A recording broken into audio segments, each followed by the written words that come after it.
Chapter 1 Of the Beginning of Days. It is told among the wise that the first war began before Aulë was full-shaped, and ere yet there was anything that grew or walked upon earth. And for long Melkor had the upper hand. But in the midst of the war, a spirit of great strength and hardihood came to the aid of the Valar, hearing in the far heaven that there was battle in the little kingdom. And Aulë was filled with the sound of his laughter. So came Tulkas the Strong, whose anger passes like a mighty wind, scattering cloud and darkness before it, and Melkor fled before his wrath and his laughter, and forsook Aulë, and there was peace for a long age. And Tulkas remained and became one of the Valar of the kingdom of Aulë. But Melkor brooded in the outer darkness, and his hate was given to Tulkas forever after. In that time the Valar brought order to the seas and the lands and the mountains, and Yavanna planted at last the seeds that she had long devised. And since, when the fires were subdued or buried beneath the primeval hills, there was need of light, Aulë, at the prayer of Yavanna, wrought 2 mighty lamps for the lighting of the middle earth, which he had built amid the encircling seas. Then Vada filled the lamps, and Manwë hallowed them, and the Valar set them upon high pillars more lofty far than are any mountains of the later days. One lamp they raised near to the north of Middle-earth, and it was named Iluin, and the other was raised in the south, and it was named Ormal. And the light of the lamps of the Valar flowed out over the earth, so that all was lit, as it were in a changeless day. Then the seeds that Yavanna had sown began swiftly to sprout and to burgeon, and there arose a multitude of growing things, great and small, mosses and grasses, and great ferns and trees, whose tops were crowned with cloud as they were living mountains, but whose feet were wrapped in a green twilight.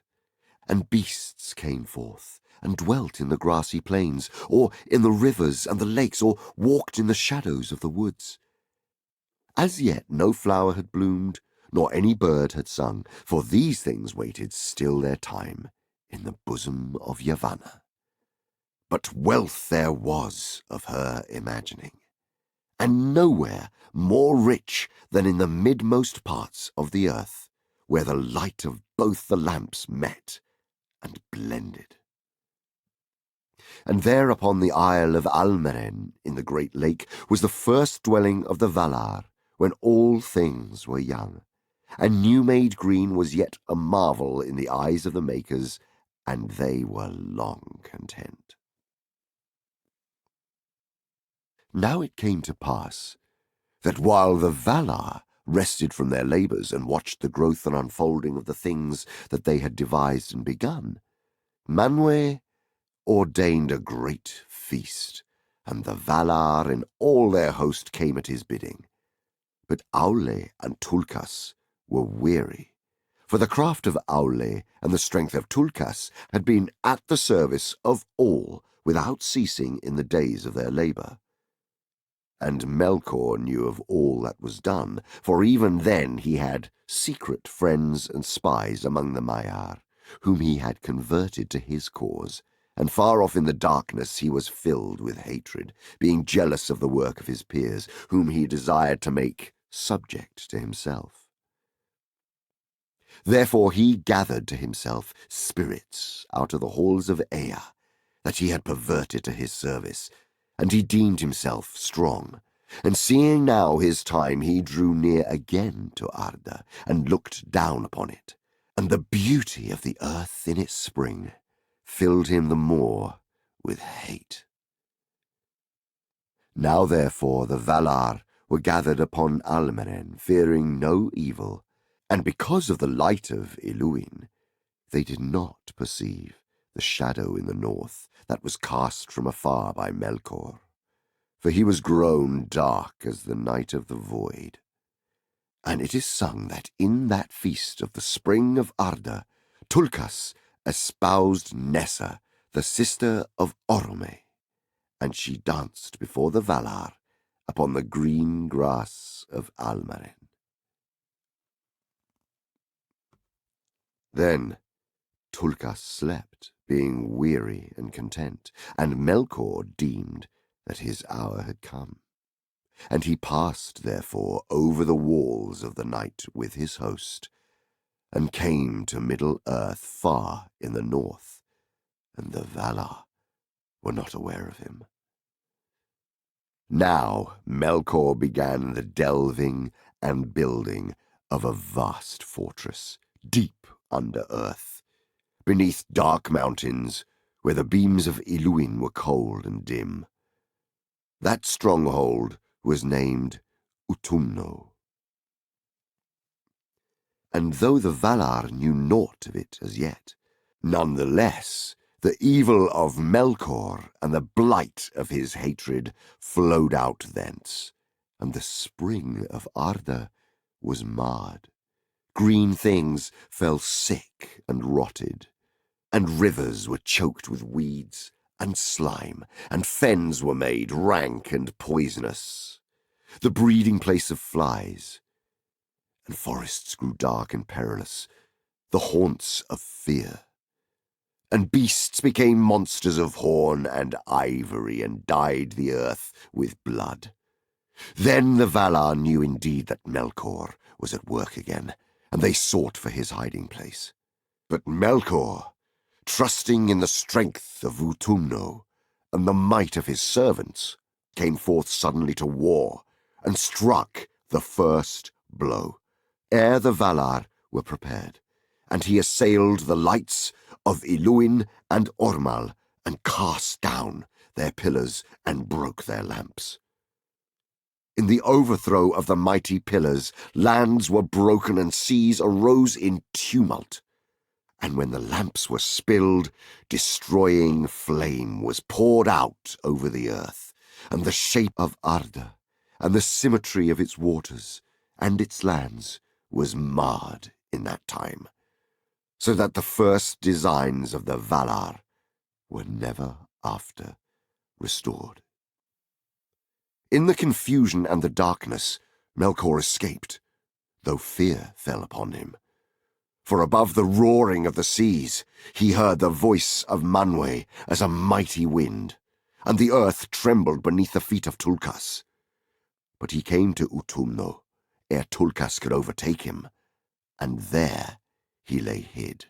And the Valar could not at that time overcome him, for the greater part of their strength was needed to restrain the tumults of the earth, and to save from ruin all that could be saved of their labor. And afterwards they feared to rend the earth again, until they knew where the children of Ilúvatar were dwelling, who were yet to come, in a time that was hidden from the Valar.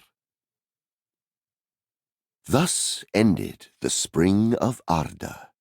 The dwelling of the Valar upon Almaren was utterly destroyed, and they had no abiding place upon the face of the earth. Therefore they departed from Middle-earth, and went to the land of Aman, the westernmost of all lands upon the borders of the world, for its west shores looked upon the outer sea, that is called by the Elves Ekaya, encircling the kingdom of Arda. How wide is that sea none know but the Valar, and beyond it are the walls of the night. But the east shores of Aman were the uttermost end of Belagér, the great sea of the west. And since Melkor was returned to Middle-earth, and they could not yet overcome him, the Valar fortified their dwelling, and upon the shores of the sea they raised the Pelori, the mountains of Aman, highest upon earth. and above all the mountains of the Pelori was that height upon whose summit Manwe set his throne. Taniquetil, the elves named that holy mountain, and Oyolosse, everlasting whiteness, and Elerina, crowned with stars, and many names beside. But the Sindar spoke of it in their later tongue as Amon Uilos.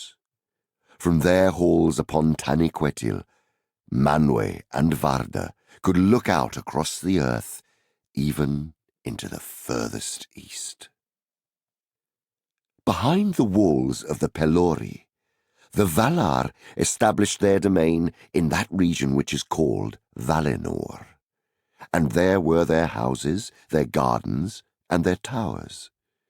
In that guarded land the Valar gathered great store of light, and all the fairest things that were saved from the ruin. And many others, yet fairer, they made anew, and Valinor became more beautiful even than Middle-earth in the spring of Arda. And it was blessed, for the deathless dwelt there, and there naught faded nor withered, neither was there any stain upon flower or leaf in that land, nor any corruption or sickness in anything that lived. For the very stones and waters were hallowed. And when Valinor was full wrought and the mansions of the Valar were established, in the midst of the plain beyond the mountains, they built their city, Valmar of many bells. Before its western gate there was a green mound, Ezelohar, that is named also Coralaira, and Yavanna hallowed it. And she sat there long upon the green grass and sang a song of power, in which was set all her thought of things that grow in the earth. But Nienna thought in silence, and watered the mound with tears. In that time the Valar were gathered together to hear the song of Yavanna, and they sat silent upon their thrones of council in Mahanaxar, the ring of doom, near to the golden gates of Valmar. And Yavanna Kemantari sang before them, and they watched. And as they watched, upon the mound there came forth two slender shoots, and silence was over all the world in that hour, nor was there any other sound save the chanting of Yavanna. Under her song the saplings grew and became fair and tall, and came to flower, and thus there awoke in the world the two trees of Valinor.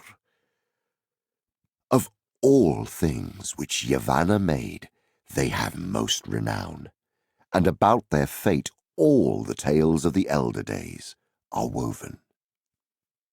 The one had leaves of dark green that beneath were as shining silver, and from each of his countless flowers a dew of silver light was ever falling, and the earth beneath was dappled with the shadows of his fluttering leaves.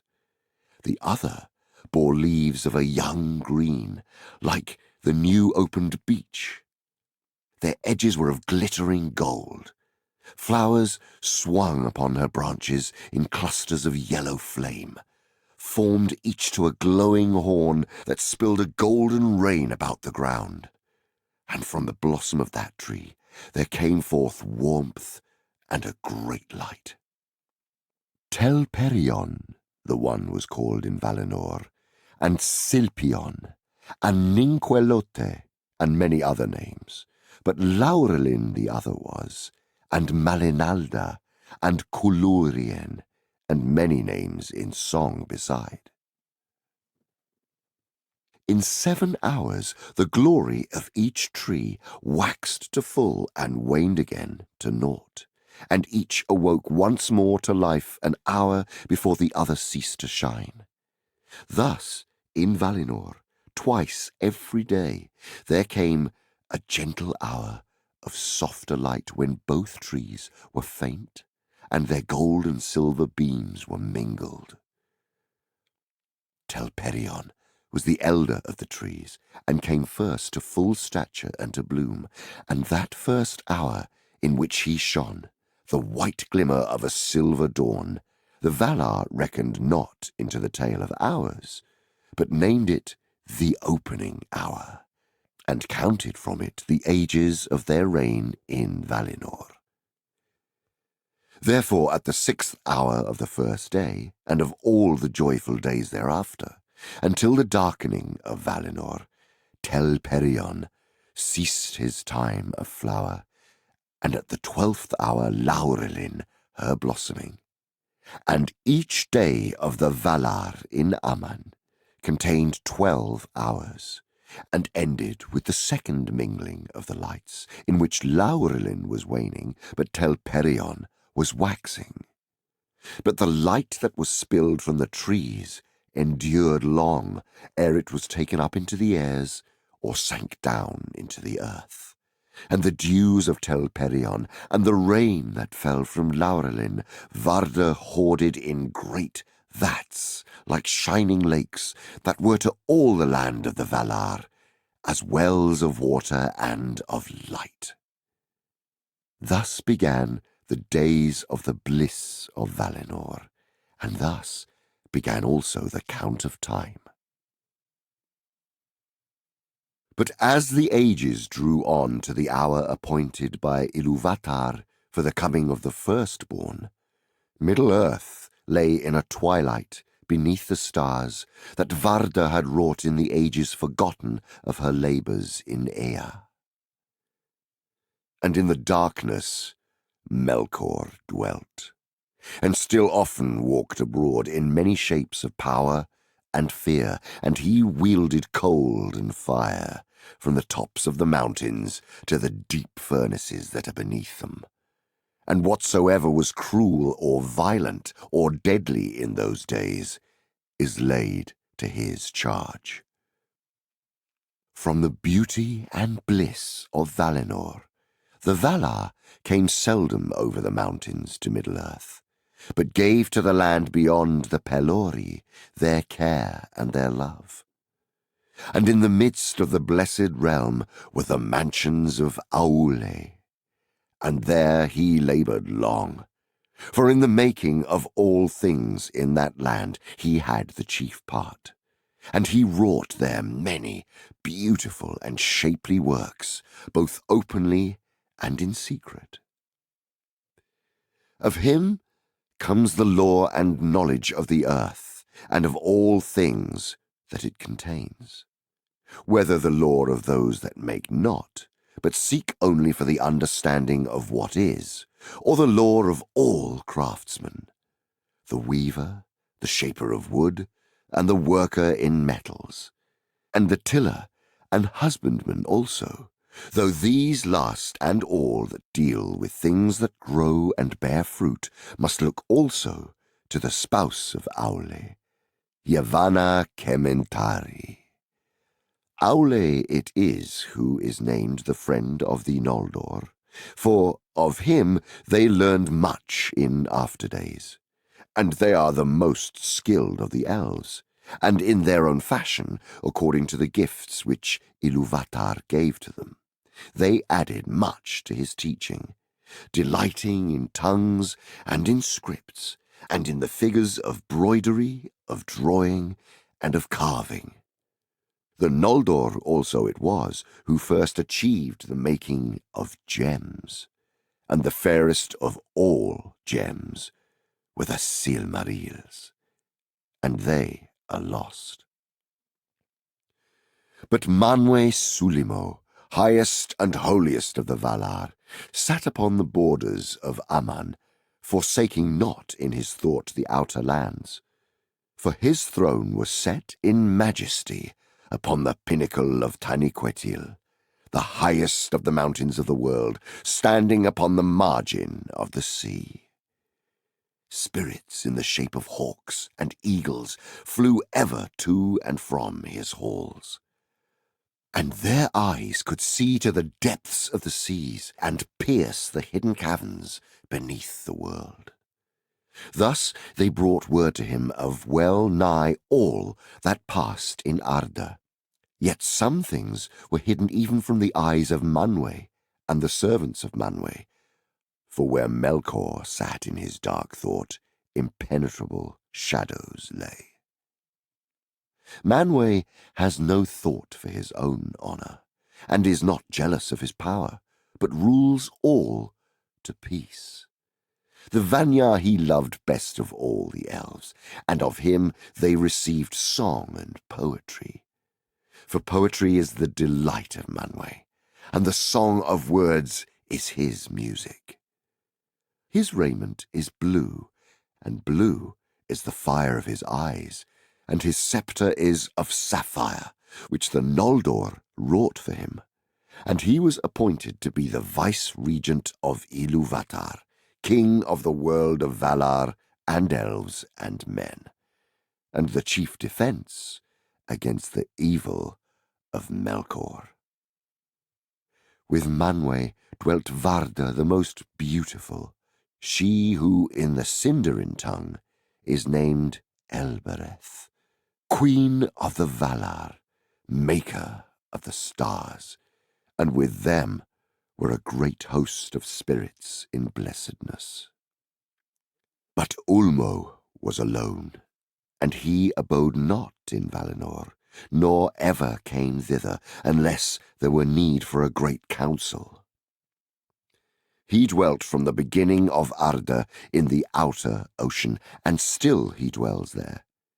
Thence he governs the flowing of all waters, and the ebbing, the courses of all rivers, and the replenishment of springs, the distilling of all dews, and rain in every land beneath the sky. In the deep places he gives thought to music great and terrible, and the echo of that music runs through all the veins of the world in sorrow and in joy. For if joyful is the fountain that rises in the sun, its springs are in the wells of sorrow, unfathomed at the foundations of the earth. The Teleri learned much of Ulmo, and for this reason their music has both sadness and enchantment. Salmar came with him to Arda, he who made the horns of Ulmo that none may ever forget who once has heard them, and Osse and Uinen also, to whom he gave the government of the waves and the movements of the inner seas, and many other spirits beside.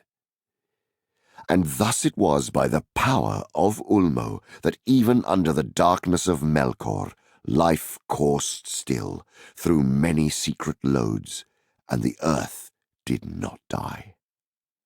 And to all who were lost in that darkness, or wandered far from the light of the Valar, the ear of Ulmo was ever open.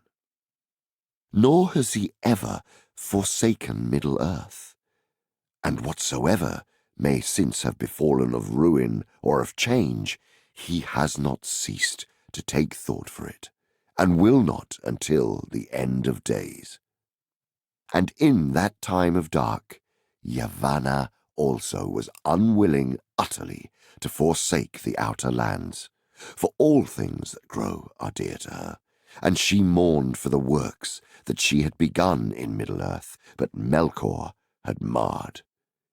Therefore, leaving the house of Aulë and the flowering meads of Valinor, she would come at times and heal the hurts of Melkor, and returning, she would ever urge the Valar to that war with his evil dominion that they must surely wage ere the coming of the firstborn. And Orome, tamer of beasts, would ride too at whiles in the darkness of the unlit forests. As a mighty hunter, he came with spear and bow, pursuing to the death the monsters and fell creatures of the kingdom of Melkor. And his white horse, Nahar, shone like silver in the shadows. Then The sleeping earth trembled at the beat of his golden hooves, and in the twilight of the world Orome would sound the Valaroma, his great horn upon the plains of Arda, whereat the mountains echoed, and the shadows of evil fled away, and Melkor himself quailed in Utumno, foreboding the wrath to come. But even as Orome passed, the servants of Melkor would gather again, and the lands were filled with shadows and deceit. Now all is said concerning the manner of the earth and its rulers in the beginning of days, and ere the world became such as the children of Ilúvatar have known it. For elves and men are the children of Ilúvatar, and since they understood not fully that theme by which the children entered into the music, none of the Ainur dared to add anything to their fashion. For which reason the Valar are to these kindreds rather their elders and their chieftains than their masters. And if ever in their dealings with elves and men the Ainur have endeavoured to force them when they would not be guided, seldom has this turned to good, howsoever good the intent. The dealings of the Ainur have indeed been mostly with the elves, for Ilúvatar made them more like in nature to the Ainur, though less in might and stature, whereas to men he gave strange gifts. For it is said that after the departure of the Valar, there was silence, and for an age Ilúvatar sat alone in thought. Then he spoke and said, "Behold, I love the earth, which shall be a mansion for the Quendi and the Atani. But the Quendi shall be the fairest of all earthly creatures, and they shall have and shall conceive and bring forth more beauty than all my children, and they shall have the greater bliss in this world. But to the Atani I will give a new gift." Therefore he willed that the hearts of men should seek beyond the world, and should find no rest therein. But they should have a virtue to shape their life amid the powers and chances of the world, beyond the music of the Ainur, which is as fate to all things else. And of their operation everything should be, in form and deed, completed, and the world fulfilled unto the last and smallest. But Ilúvatar knew that men, being set amid the turmoils of the powers of the world, would stray often, and would not use their gifts in harmony. And he said, "These two, in their time, shall find that all that they do redounds at the end only to the glory of my work." Yet the elves believe that men are often a grief to Manwë, who knows most of the mind of Ilúvatar. For it seems to the elves that men resemble Melkor most of all the Ainur, although he has ever feared and hated them, even those that served him. It is one with this gift of freedom that the children of men dwell only a short space in the world alive, and are not bound to it, and depart soon whither the elves know not. Whereas the elves remain until the end of days, and their love of the earth and all the world is more single and more poignant therefore, and as the years lengthen, ever more sorrowful. For the elves die not till the world dies, unless they are slain or waste in grief, and to both these seeming deaths they are subject. Neither does age subdue their strength, unless one grow weary of 10,000 centuries, and dying they are gathered to the halls of Mandos in Valinor, whence they may, in time, return. But the sons of men die indeed, and leave the world, wherefore they are called the guests, or the strangers.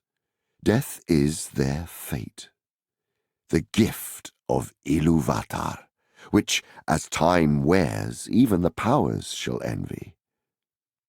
But Melkor has cast his shadow upon it, and confounded it with darkness, and brought forth evil out of good, and fear out of hope.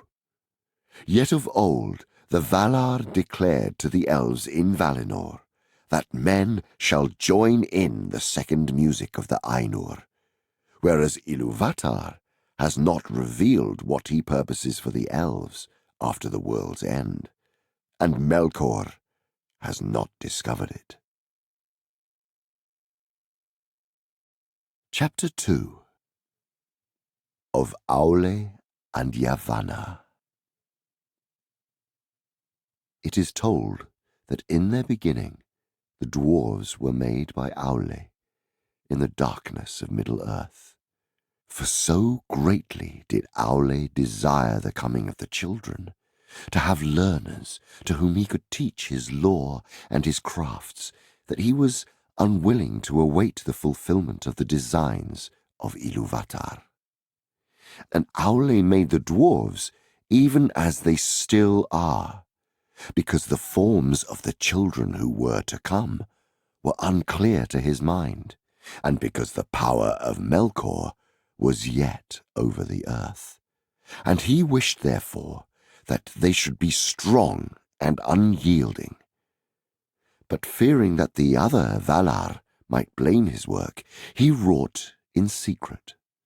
And he made first the 7 fathers of the dwarves in a hall under the mountains in Middle-earth. Now Ilúvatar knew what was done, and in the very hour that Aulë's work was complete, and he was pleased, and began to instruct the dwarves in the speech that he had devised for them, Ilúvatar spoke to him. And Aulë heard his voice, and was silent. And the voice of Ilúvatar said to him, Why hast thou done this?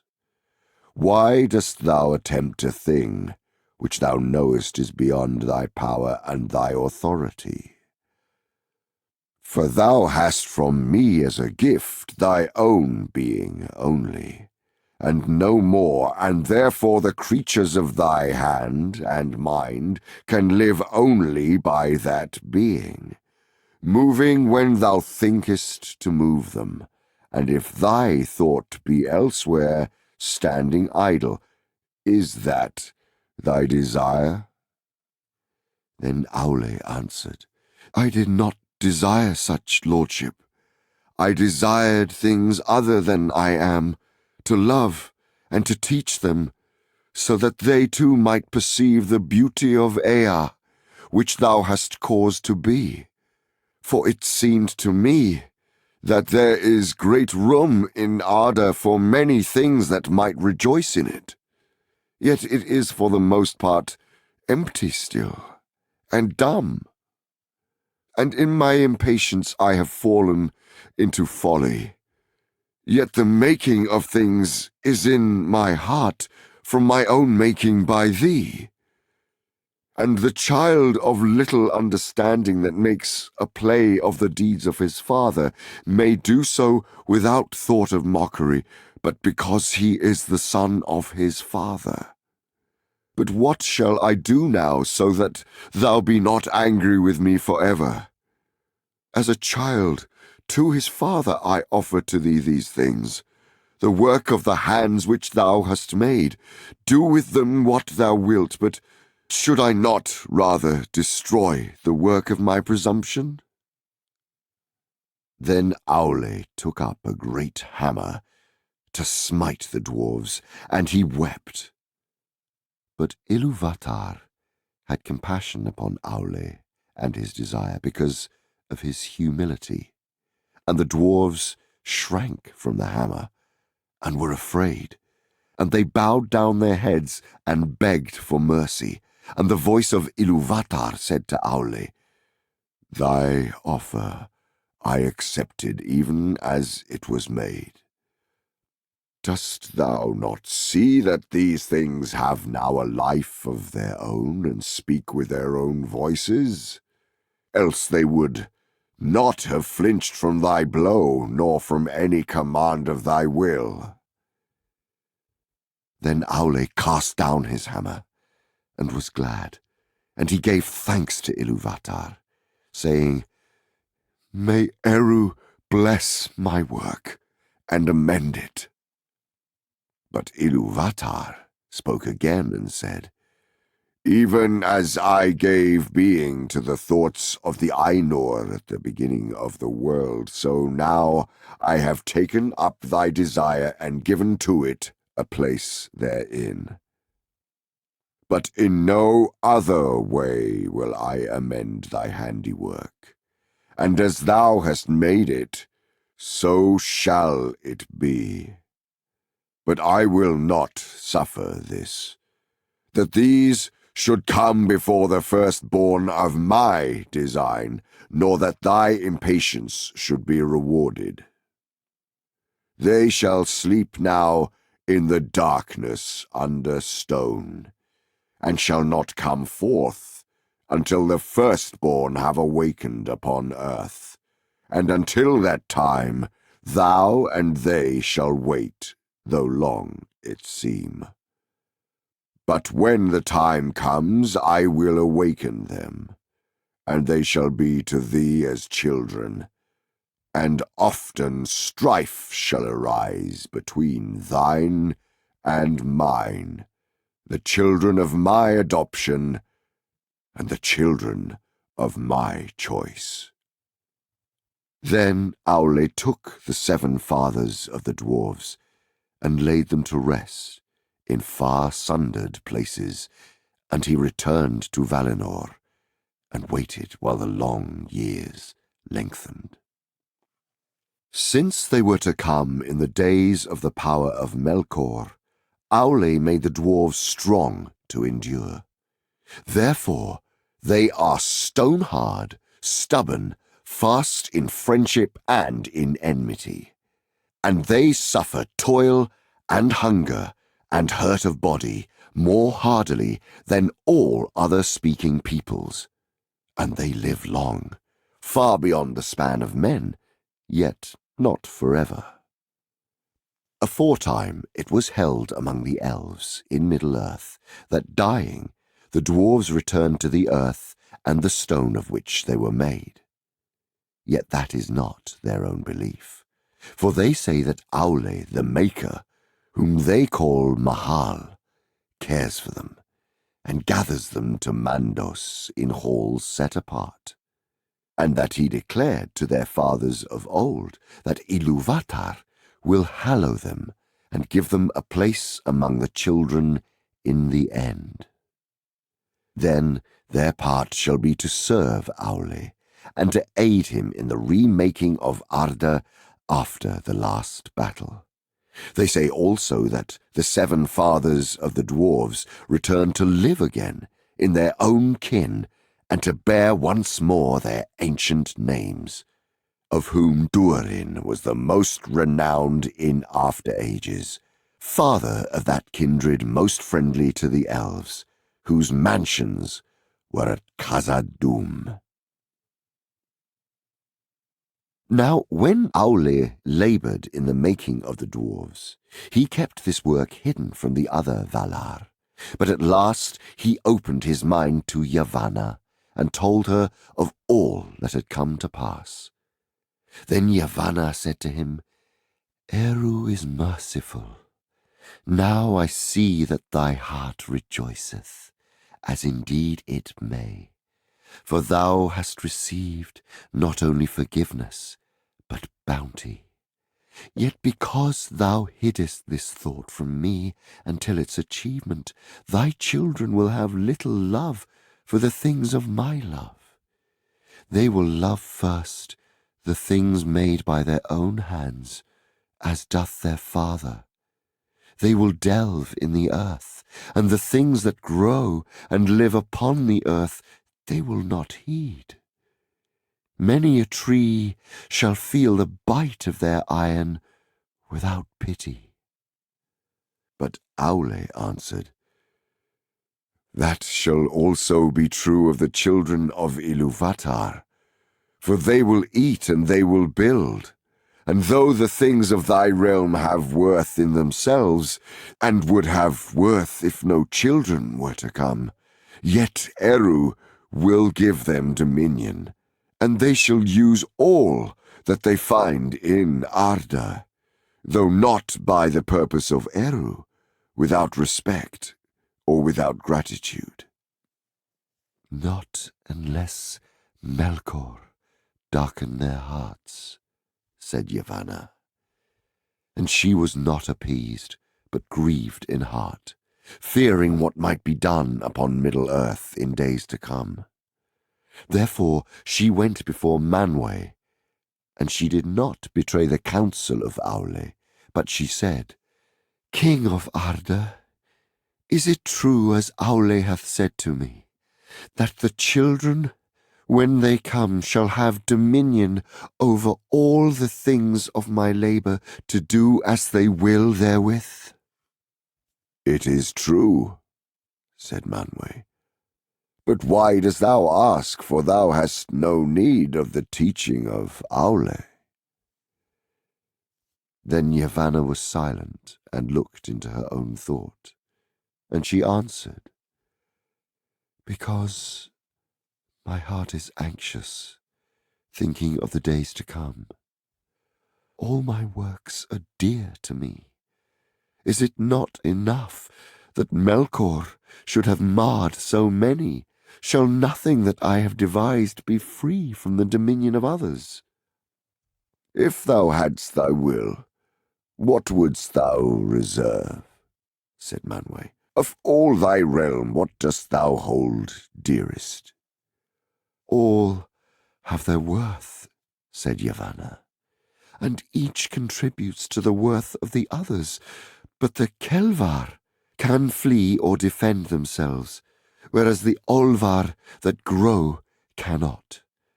And among these I hold trees dear. Long in the growing, swift shall they be in the felling, and unless they pay toll with fruit upon bough, little mourned in their passing. So I see in my thought, would that the trees might speak on behalf of all things that have roots, and punish those that wrong them. This is a strange thought, said Manwë. Yet it was in the song, said Yavanna. For while thou wert in the heavens, and with Ulmo built the clouds and poured out the rains, I lifted up the branches of great trees to receive them, and some sang to Ilúvatar amid the wind and the rain. Then Manwë sat silent, and the thought of Yavanna that she had put into his heart grew and unfolded, and it was beheld by Ilúvatar. Then it seemed to Manwë that the song rose once more about him, and he heeded now many things therein that though he had heard them, he had not heeded before.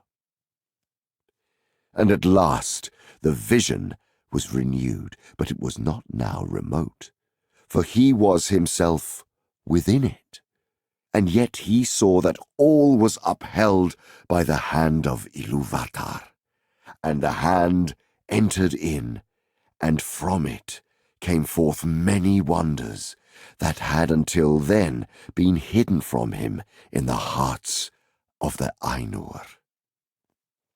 Then Manwë awoke, and he went down to Yavanna upon Ezelohar, and he sat beside her beneath the two trees. And Manwë said, O Kementari, Eru hath spoken, saying, Do then any of the Valar suppose that I did not hear all the song, even the least sound of the least voice? Behold, when the children awake, then the thought of Yavanna will awake also, and it will summon spirits from afar, and they will go among the Kelvar and the Olvar, and some will dwell therein, and be held in reverence, and their just anger shall be feared. For a time, while the firstborn are in their power, and while the secondborn are young. But dost thou not now remember, Kementari, that thy thought sang not always alone? Did not thy thought and mine meet also, so that we took wing together like great birds that soar above the clouds? That also shall come to be, by the heed of Ilúvatar, and before the children awake, there shall go forth with wings like the wind the eagles of the lords of the west. Then Yavanna was glad, and she stood up, reaching her arms towards the heavens, and she said, High shall climb the trees of Kementari, that the eagles of the king may house therein. But Manwë rose also, and it seemed that he stood to such a height that his voice came down to Yavanna as from the paths of the winds. Nay, he said, only the trees of Aulë will be tall enough. In the mountains the eagles shall house, and hear the voices of those who call upon us. But in the forests shall walk the shepherds of the trees. Then Manwë and Yavanna parted for that time, and Yavanna returned to Aulë, and he was in his smithy pouring molten metal into a mould. Eru is bountiful, she said. Now let thy children beware, for there shall walk a power in the forests whose wrath they will arouse at their peril. None the less they will have need of wood, said Aulë, and he went on with his smithwork. Chapter 3 Of the Coming of the Elves and the Captivity of Melkor. Through long ages the Valar dwelt in bliss, in the light of the trees beyond the mountains of Aman, but all Middle-earth lay in a twilight under the stars. While the lamps had shone, growth began there, which now was checked, because all was again dark. But already the oldest living things had arisen, in the seas the great weeds, and on earth the shadow of great trees, and in the valleys of the night-clad hills there were dark creatures old and strong. To those lands and forests the Valar seldom came, save only Yavanna and Orome, and Yavanna would walk there in the shadows, grieving, because the growth and promise of the spring of Arda was stayed, and she set a sleep upon many things that had arisen in the spring, so that they should not age, but should wait for a time of awakening that yet should be. But in the north Melkor built his strength, and he slept not, but watched and laboured, and the evil things that he had perverted walked abroad, and the dark and slumbering woods were haunted by monsters and shapes of dread. And in Utumno he gathered his demons about him, those spirits who first adhered to him in the days of his splendour, and became most like him in his corruption. Their hearts were of fire, but they were cloaked in darkness, and terror went before them. They had whips of flame, Balrogs they were named in Middle-earth in later days.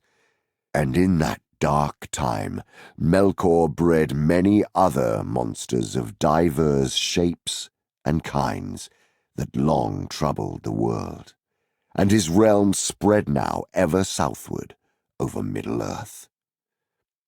And Melkor made also a fortress and armory not far from the northwestern shores of the sea, to resist any assault that might come from Aman. That stronghold was commanded by Sauron, lieutenant of Melkor, and it was named Angband. It came to pass that the Valar held council, for they became troubled by the tidings that Yavanna and Orome brought from the outer lands. And Yavanna spoke before the Valar, saying, Ye mighty of Arda, the vision of Ilúvatar was brief and soon taken away, so that maybe we cannot guess within a narrow count of days the hour appointed. Yet be sure of this, the hour approaches, and within this age our hope shall be revealed, and the children shall awake. Shall we then leave the lands of their dwelling desolate and full of evil? Shall they walk in darkness while we have light? Shall they call Melkor Lord while Manwë sits upon Taniquetil? And Tulkas cried, Nay, let us make war swiftly. Have we not rested from strife over long, and is not our strength now renewed? Shall one alone contest with us forever? But at the bidding of Manwë, Mandos spoke, and he said, In this age the children of Ilúvatar shall come indeed, but they shall come not yet. Moreover, it is doom that the firstborn shall come in the darkness, and shall look first upon the stars. Great light shall be for their waning. To Varda ever shall they call at need. Then Varda went forth from the council, and she looked out from the height of Taniquetil, and beheld the darkness of Middle-earth, beneath the innumerable stars, faint and far. Then she began a great labour, greatest of all the works of the Valar since their coming into Arda.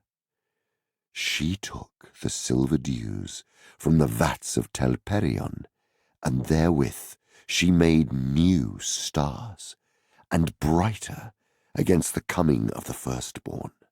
Wherefore she whose name out of the deeps of time and the labours of Ea was Tintale, the kindler, was called after by the elves Elentari, queen of the stars, Carnil and Luinil, Nenar and Lumbar, Alcarinque and Elemere, she wrought in that time, and many other of the ancient stars she gathered together and set as signs in the heavens of Arda.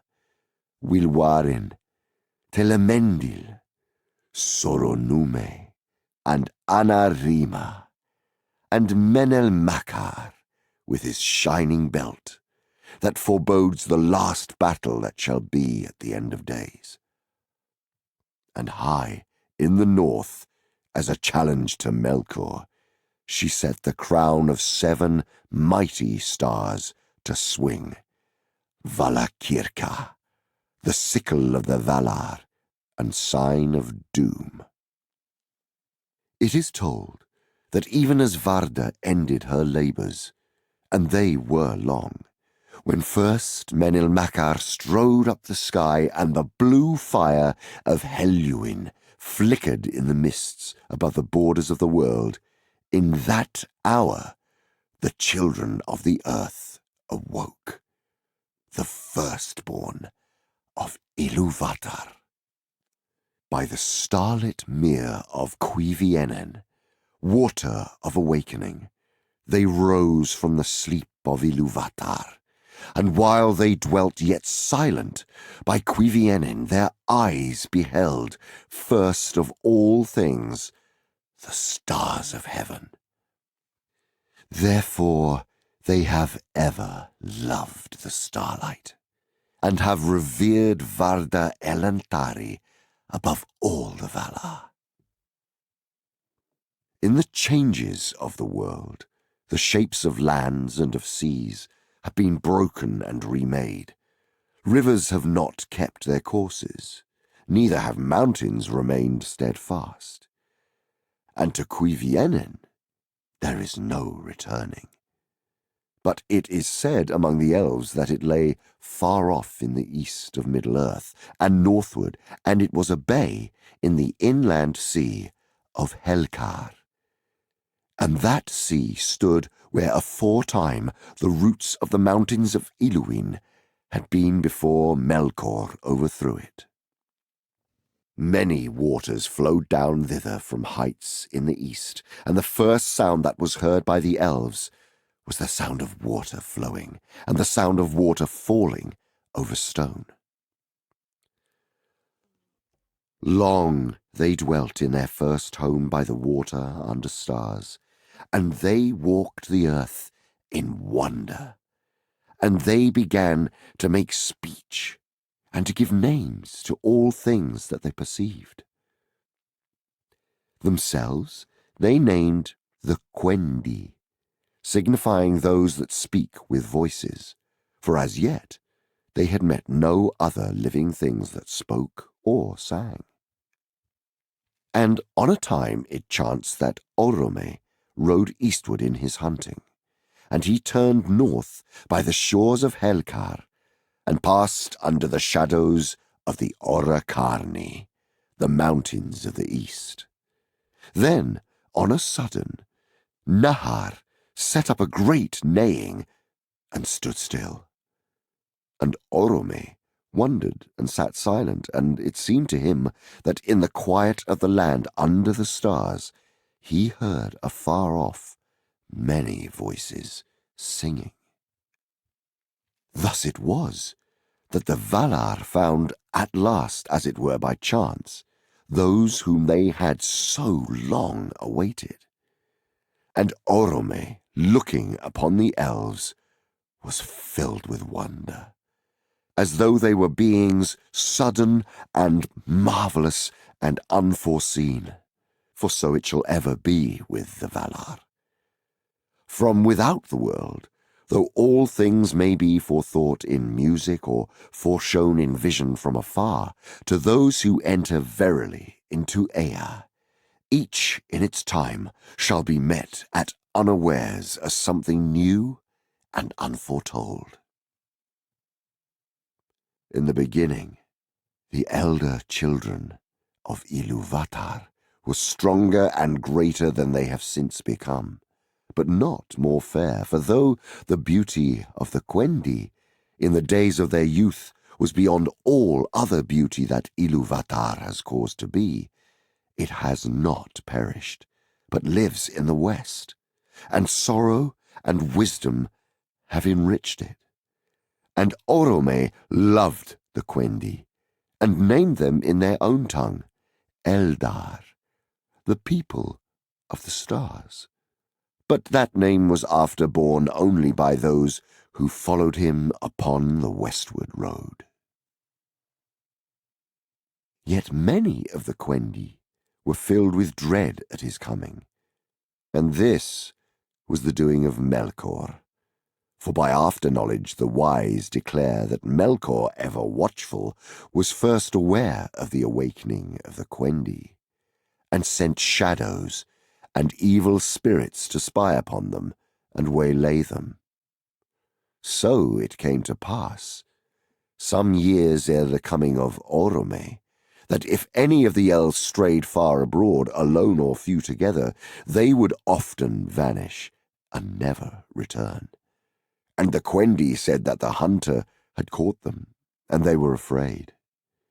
And indeed, the most ancient songs of the Elves, of which echoes are remembered still in the West, tell of the shadow shapes that walked in the hills above Cuivienen, or would pass suddenly over the stars, and of the dark rider upon his wild horse that pursued those that wandered to take them and devour them.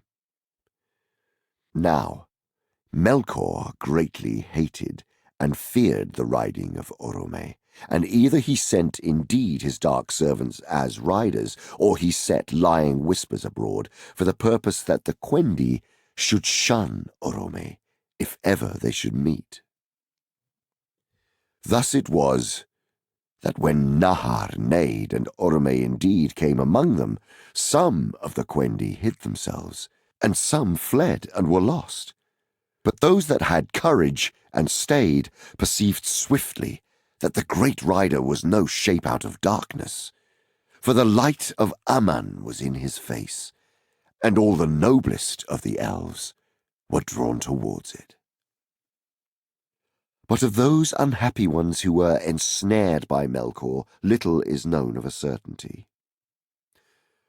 For who of the living has descended into the pits of Utumno, or has explored the darkness of the councils of Melkor?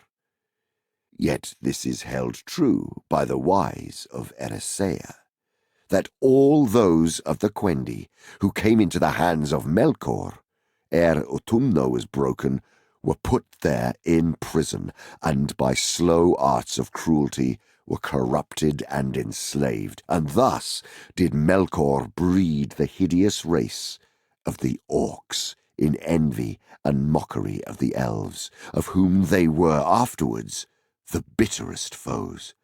For the Orcs had life, and multiplied after the manner of the children of Ilúvatar, and naught that had life of its own, nor the semblance of life, could ever Melkor make since his rebellion in the Ainulindale before the beginning. So say the wise. And deep in their dark hearts the Orcs loathed the master whom they served in fear, the maker only of their misery. This, it may be, was the vilest deed of Melkor, and the most hateful to Ilúvatar. Orome tarried a while among the Quendi, and then swiftly he rode back over land and sea to Valinor, and brought the tidings to Valmar. And he spoke of the shadows that troubled Cuivienen. Then the Valar rejoiced, and yet they were in doubt amid their joy, and they debated long what counsel it were best to take for the guarding of the Quendi from the shadow of Melkor. But Orome returned at once to Middle-earth and abode with the Elves. Manwë sat long in thought upon Taniquetil, and he sought the counsel of Ilúvatar. And coming then down to Valmar, he summoned the Valar to the Ring of Doom, and thither came even Ulmo from the outer sea. Then Manwë said to the Valar, "This is the counsel of Ilúvatar in my heart, that we should take up again the mastery of Arda at whatsoever cost, and deliver the Quendi from the shadow of Melkor." Then Tulkas was glad, but Aulë was grieved, foreboding the hurts of the world that must come of that strife. But the Valar made ready, and came forth from Aman in strength of war, resolving to assault the fortresses of Melkor and make an end. Never did Melkor forget that this war was made for the sake of the Elves, and that they were the cause of his downfall. Yet they had no part in those deeds, and they know little of the riding of the might of the West against the North in the beginning of their days. Melkor met the onset of the Valar in the northwest of Middle-earth, and all that region was much broken. But the first victory of the hosts of the west was swift, and the servants of Melkor fled before them to Utumno. Then the Valar passed over Middle-earth, and they set a guard over Cuivienen. And thereafter, the Quendi knew nothing of the great battle of the powers, save that the earth shook and groaned beneath them, and the waters were moved, and in the north there were lights as of mighty fires.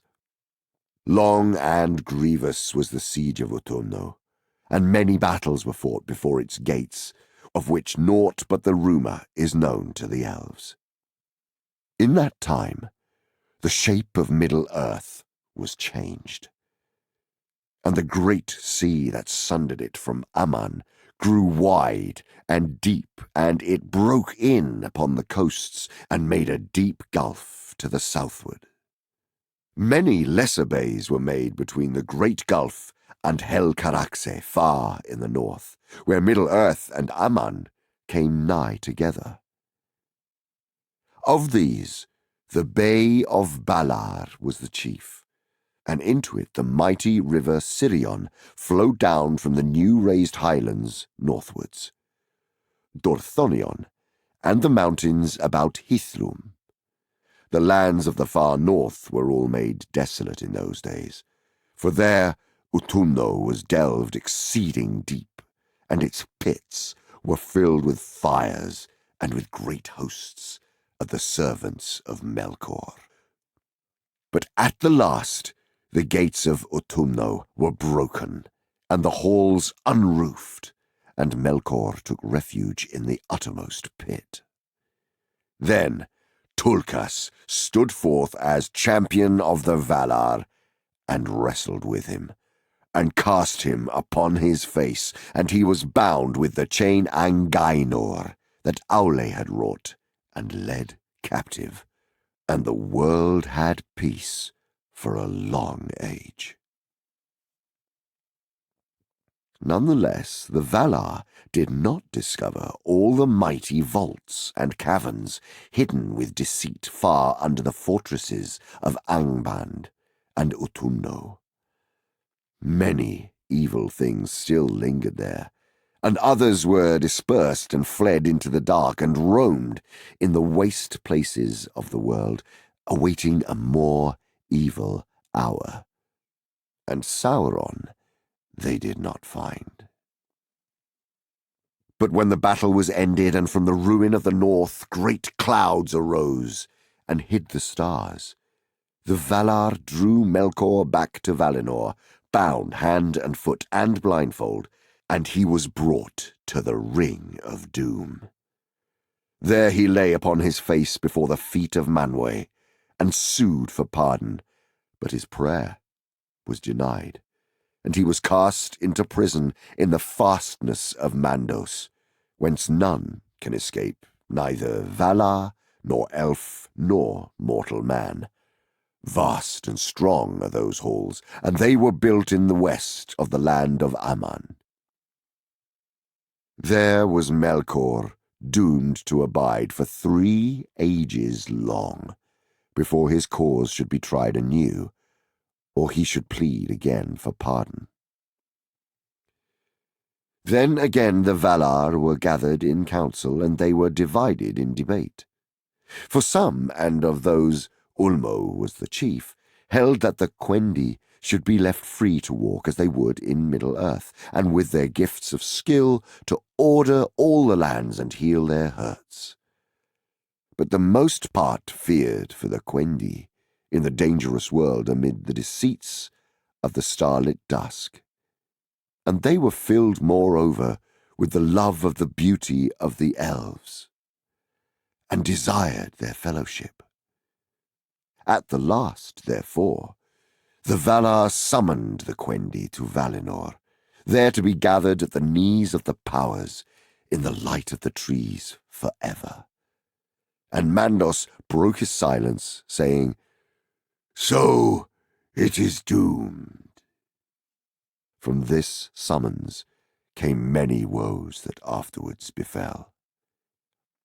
But the elves were at first unwilling to hearken to the summons, for they had as yet seen the Valar only in their wrath as they went to war, save Orome alone. And they were filled with dread. Therefore Orome was sent again to them, and he chose from among them ambassadors who should go to Valinor and speak for their people.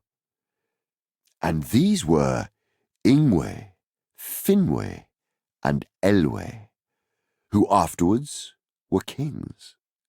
And coming, they were filled with awe by the glory and majesty of the Valar, and desired greatly the light and splendor of the trees. Then Orome brought them back to Cuivienen, and they spoke before their people, and counselled them to heed the summons of the Valar, and remove into the west. Then befell the first sundering of the elves, for the kindred of Ingwe, and the most part of the kindreds of Finwë and Elwë, were swayed by the words of their lords, and were willing to depart and follow Orome. And these were known ever after as the Eldar, by the name that Orome gave to the elves in the beginning, in their own tongue. But many refused the summons, preferring the starlight and the wide spaces of Middle-earth to the rumour of the trees. And these are the Avari, the unwilling, and they were sundered in that time from the Eldar, and met never again until many ages were past. The Eldar prepared now a great march from their first homes in the east, and they were arrayed in 3 hosts. The smallest host, and the first to set forth, was led by Ingwe, the most high lord of all the elvish race. He entered into Valinor, and sits at the feet of the powers, and all elves revere his name. But he came never back, nor looked again upon Middle-earth. The Vanyar were his people. They are the fair elves, the beloved of Manwë and Varda, and few among men have spoken with them. Next came the Noldor, a name of wisdom, the people of Finwë. They are the deep elves, the friends of Aulë, and they are renowned in song, for they fought and laboured long and grievously in the northern lands of old.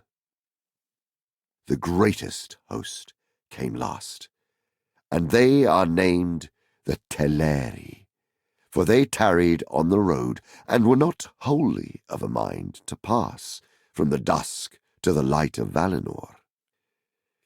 In water they had great delight, and those that came at last to the western shores were enamoured of the sea. The sea elves, therefore, they became in the land of Aman, the Falmari, for they made music beside the breaking waves. 2 lords they had, for their numbers were great, Elwë Singolo, which signifies grey mantle, and Olwë, his brother. These were the 3 kindreds of the Eldalië, who, passing at length into the uttermost west in the days of the trees, are called the Calaquendi, elves of the light. But others of the Eldar there were, who set out indeed upon the westward march, but became lost upon the long road, or turned aside, or lingered on the shores of Middle-earth.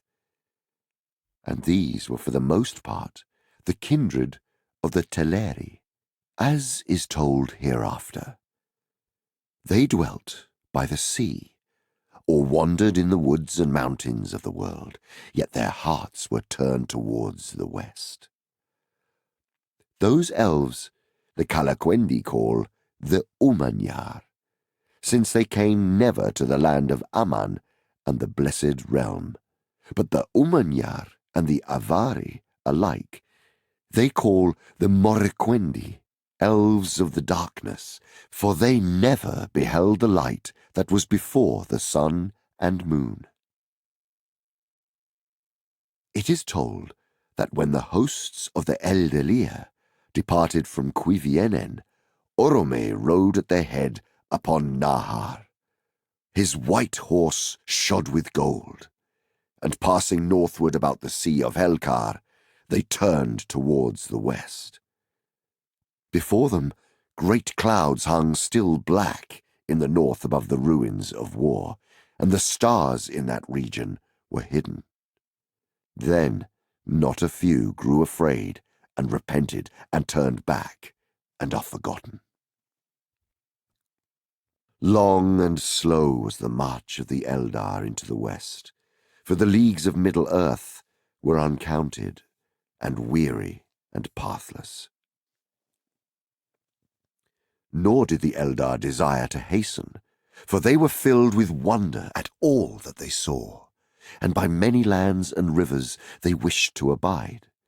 And though all were yet willing to wander, many feared rather their journey's end than hoped for it.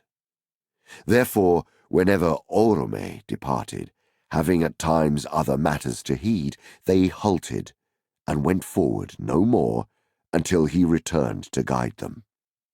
And it came to pass, after many years of journeying in this manner, that the Eldar took their course through a forest, and they came to a great river, wider than any they had yet seen. And beyond it were mountains whose sharp horns seemed to pierce the realm of the stars. This river, it is said, was even the river which was after called Anduin the Great, and was ever the frontier of the westlands of Middle-earth. But the mountains were the Hithaglir, the towers of mist upon the borders of Eriador. Yet they were taller and more terrible in those days, and were reared by Melkor to hinder the riding of Orome. Now the Teleri abode long on the east bank of that river, and wished to remain there, but the Vanyar and the Noldor passed over it, and Orome led them into the passes of the mountains. And when Orome was gone forward, the Teleri looked upon the shadowy heights, and were afraid. Then one arose in the host of Aulë, which was ever the hindmost on the road. Lenwë he was called. He forsook the westward march, and led away a numerous people southwards down the great river, and they passed out of the knowledge of their kin, until long years were past. Those were the Nandor, and they became a people apart, unlike their kin, save that they loved water, and dwelt most beside falls and running streams. Greater knowledge they had of living things, tree and herb, bird and beast, than all other elves. In after years, Denethor, son of Lenwë, turned again west at last, and led a part of that people over the mountains into Beleriand, ere the rising of the moon. At length the Vanyar and the Noldor came over Ered Luin, the Blue Mountains, between Eriador and the westernmost land of Middle-earth, which the elves after named Beleriand. And the foremost companies passed over the Vale of Sirion, and came down to the shores of the great sea between Drengist and the Bay of Balar. But when they beheld it, great fear came upon them, and many withdrew into the woods and highlands of Beleriand. Then Orome departed, and returned to Valinor to seek the counsel of Manwë, and left them. And the host of the Teleri passed over the misty mountains, and crossed the wide lands of Eriador, being urged on by Elwë Singolo, for he was eager to return to Valinor and the light that he had beheld. And he wished not to be sundered from the Noldor, for he had great friendship with Finwë their lord. Thus, after many years, the Teleri also came at last over Ered Luin into the eastern regions of Beleriand. There they halted and dwelt a while beyond the river Gelion. Chapter 4 Of Thingol and Melian. Melian was a Maya of the race of the Valar. She dwelt in the gardens of Lorien, and among all his people there were none more beautiful than Melian, nor more wise, nor more skilled in songs of enchantment. It is told that the Valar would leave their works, and the birds of Valinor their mirth, that the bells of Valmar were silent, and the fountains ceased to flow, when at the mingling of the lights Melian sang in Lorien. Nightingales went always with her, and she taught them their song. And she loved the deep shadows of the great trees. She was akin before the world was made to Yavanna herself, and in that time, when the Quendi awoke beside the waters of Cuivienen, she departed from Valinor and came to the hither lands, and there she filled the silence of Middle-earth before the dawn with her voice and the voices of her birds.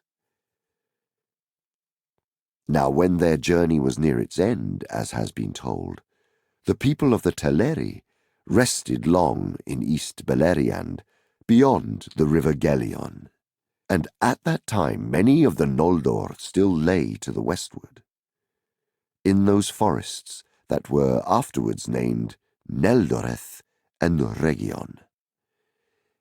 Elwë, lord of the Teleri, went often through the great woods to seek out Finwë, his friend, in the dwellings of the Noldor. And it chanced on a time that he came alone to the starlit wood of Nan Elmoth, and there suddenly he heard the song of nightingales.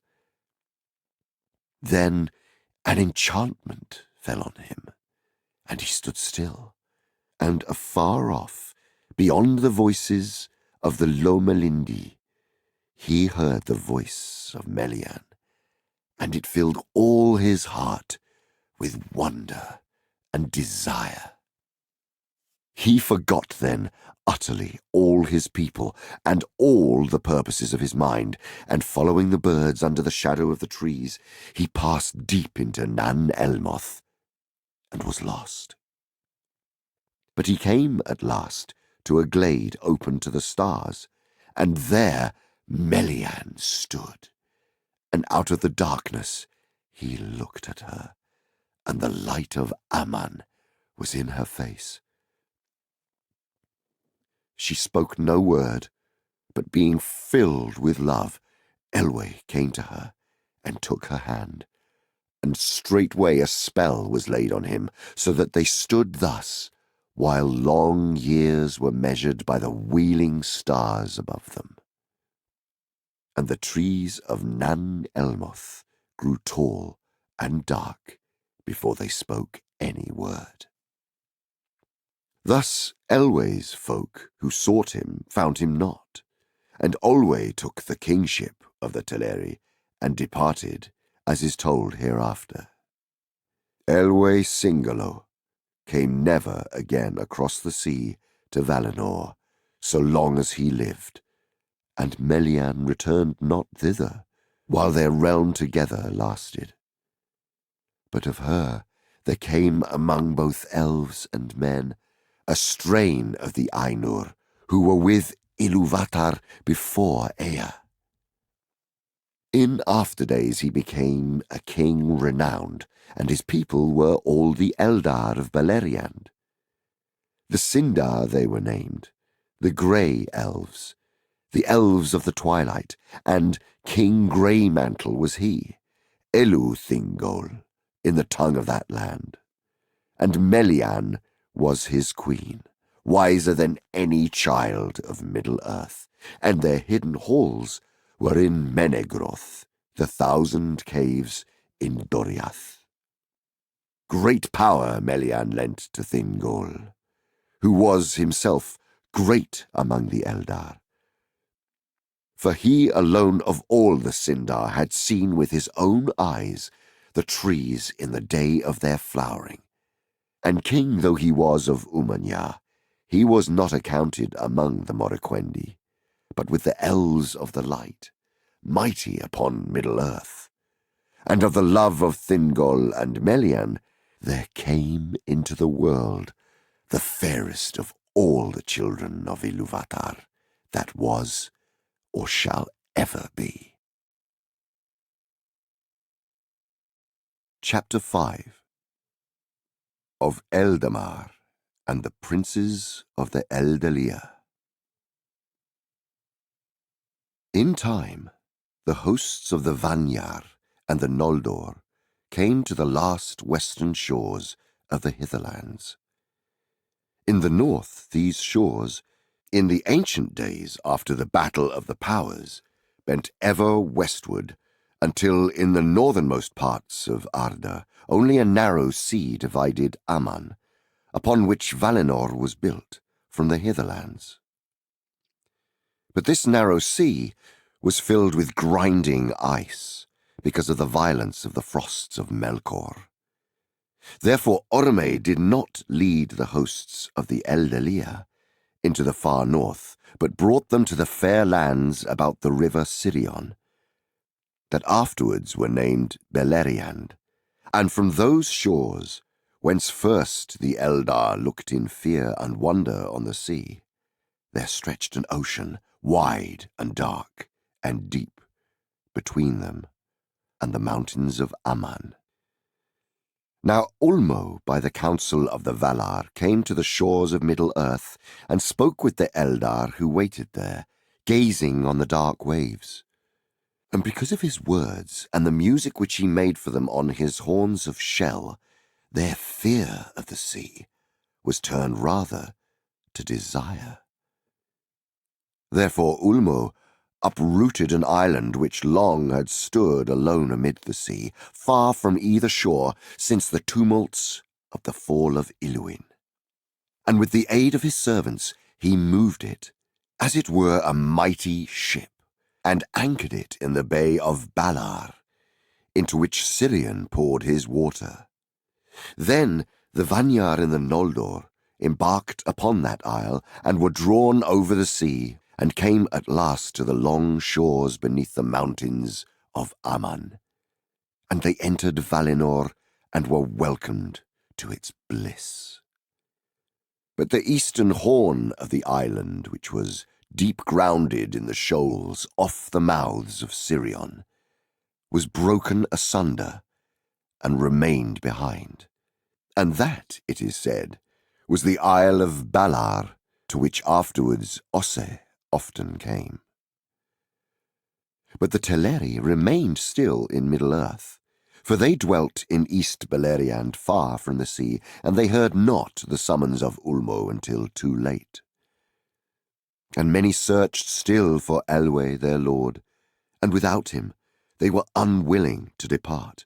But when they learned that Ingwe and Fingwe and their peoples were gone, then many of the Teleri pressed on to the shores of Beleriand, and dwelt thereafter near the mouths of Sirion, in longing for their friends that had departed. And they took Olwe, Elwë's brother, to be their king. Long they remained by the coasts of the western sea, and Osse and Winen came to them and befriended them. And Osse instructed them, sitting upon a rock near to the margin of the land, and of him they learned all manner of sea lore and sea music. Thus it came to be that the Teleri, who were from the beginning lovers of water, and the fairest singers of all the elves, were after enamored of the seas, and their songs were filled with the sound of waves upon the shore. When many years had passed, Ulmo hearkened to the prayers of the Noldor and of Finwë their king, who grieved at their long sundering from the Teleri, and besought him to bring them to Aman if they would come. And most of them proved now willing indeed, but great was the grief of Osse when Ulmo returned to the coasts of Beleriand to bear them away to Valinor. For his care was for the seas of Middle-earth and the shores of the Hitherlands, and he was ill-pleased that the voices of the Teleri should be heard no more in his domain. Some he persuaded to remain, and those were the Falathrim, the elves of the Falas, who in after days had dwellings at the havens of Brithombar and Eglarest, the first mariners in Middle-earth and the first makers of ships.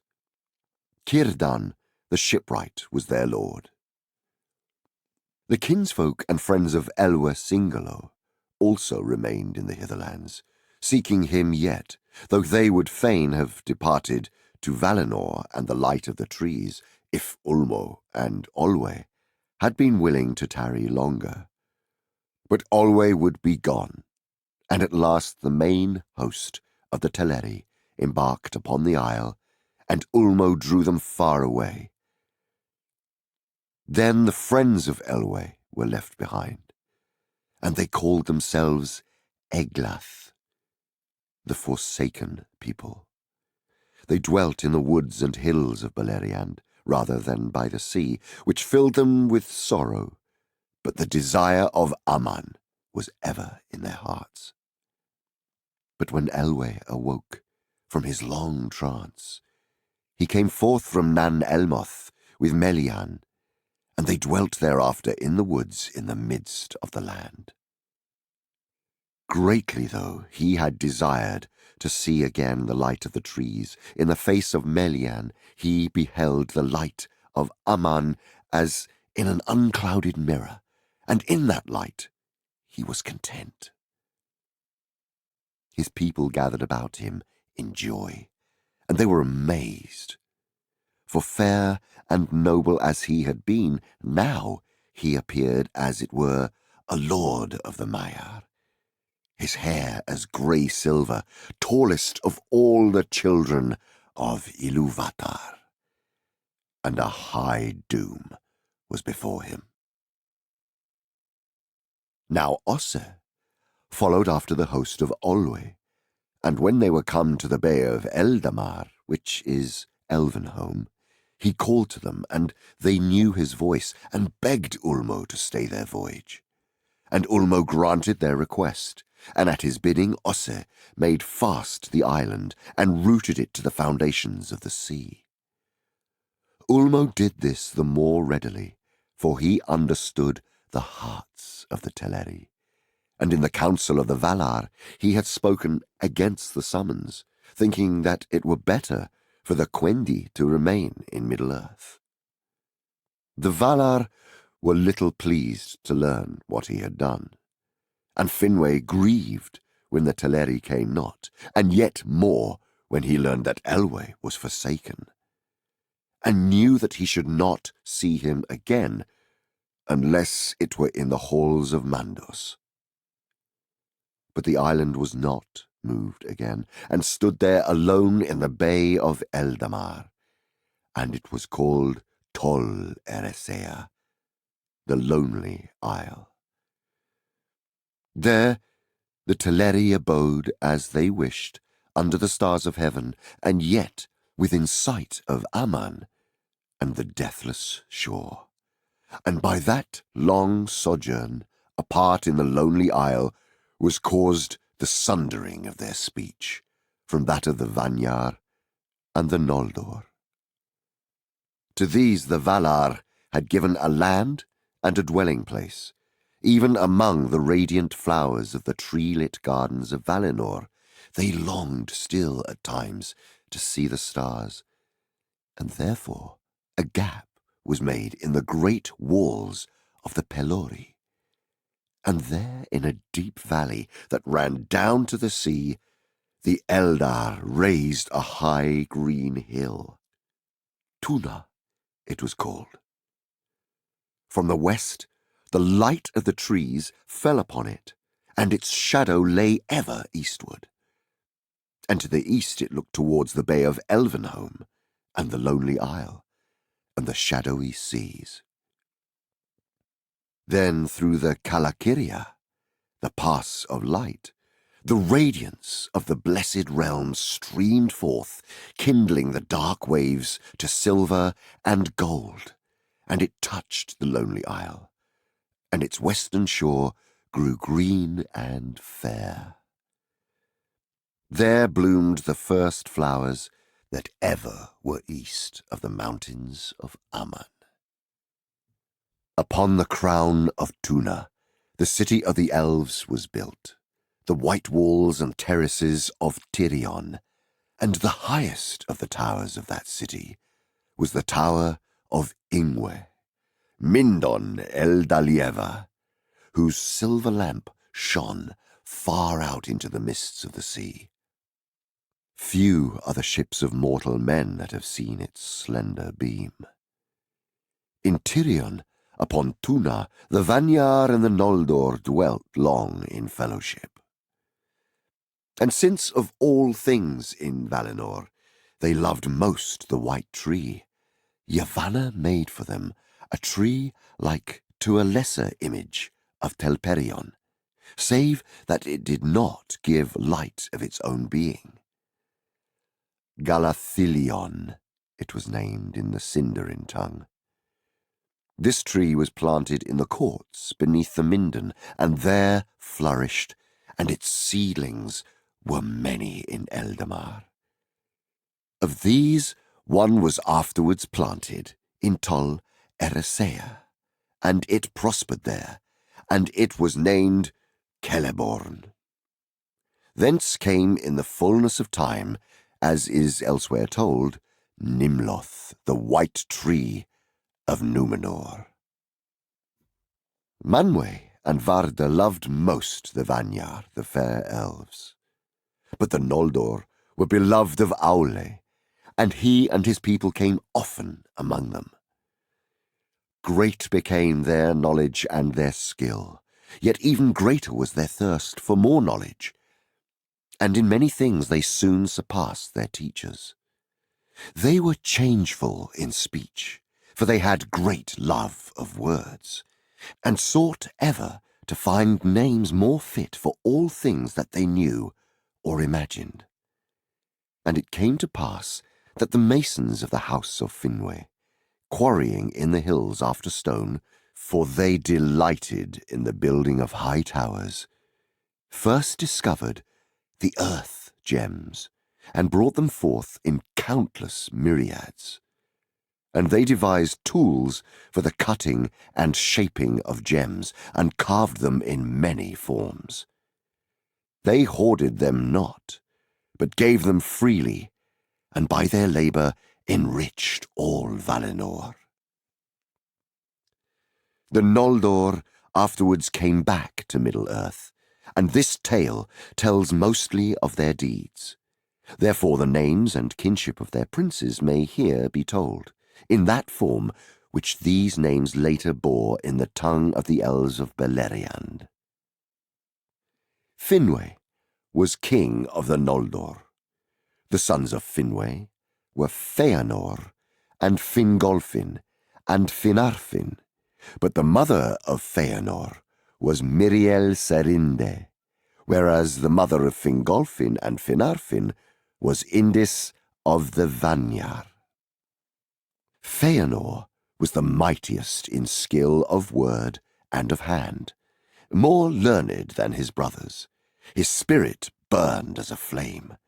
Fingolfin was the strongest, the most steadfast, and the most valiant. Finarfin was the fairest, and the most wise of heart, and afterwards he was a friend of the sons of Olwe, lord of the Teleri, and had to wife Eärwen, the swan maiden of Alqualonde, Olwe's daughter.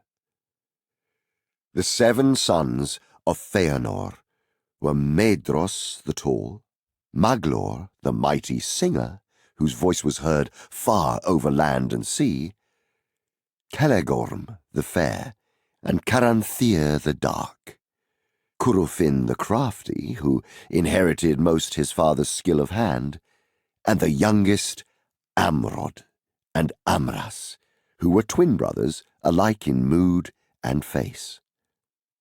In later days, they were great hunters in the woods of Middle-earth, and a hunter also was Celegorm, who in Valinor was a friend of Orome and often followed the Valar's horn.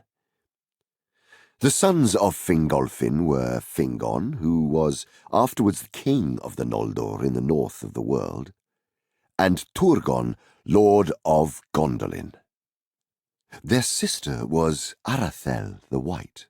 She was younger in the years of the Eldar than her brothers, and when she was grown to full stature and beauty, she was tall and strong, and loved much to ride and hunt in the forests. There she was often in the company of the sons of Fëanor, her kin, but to none was her heart's love given.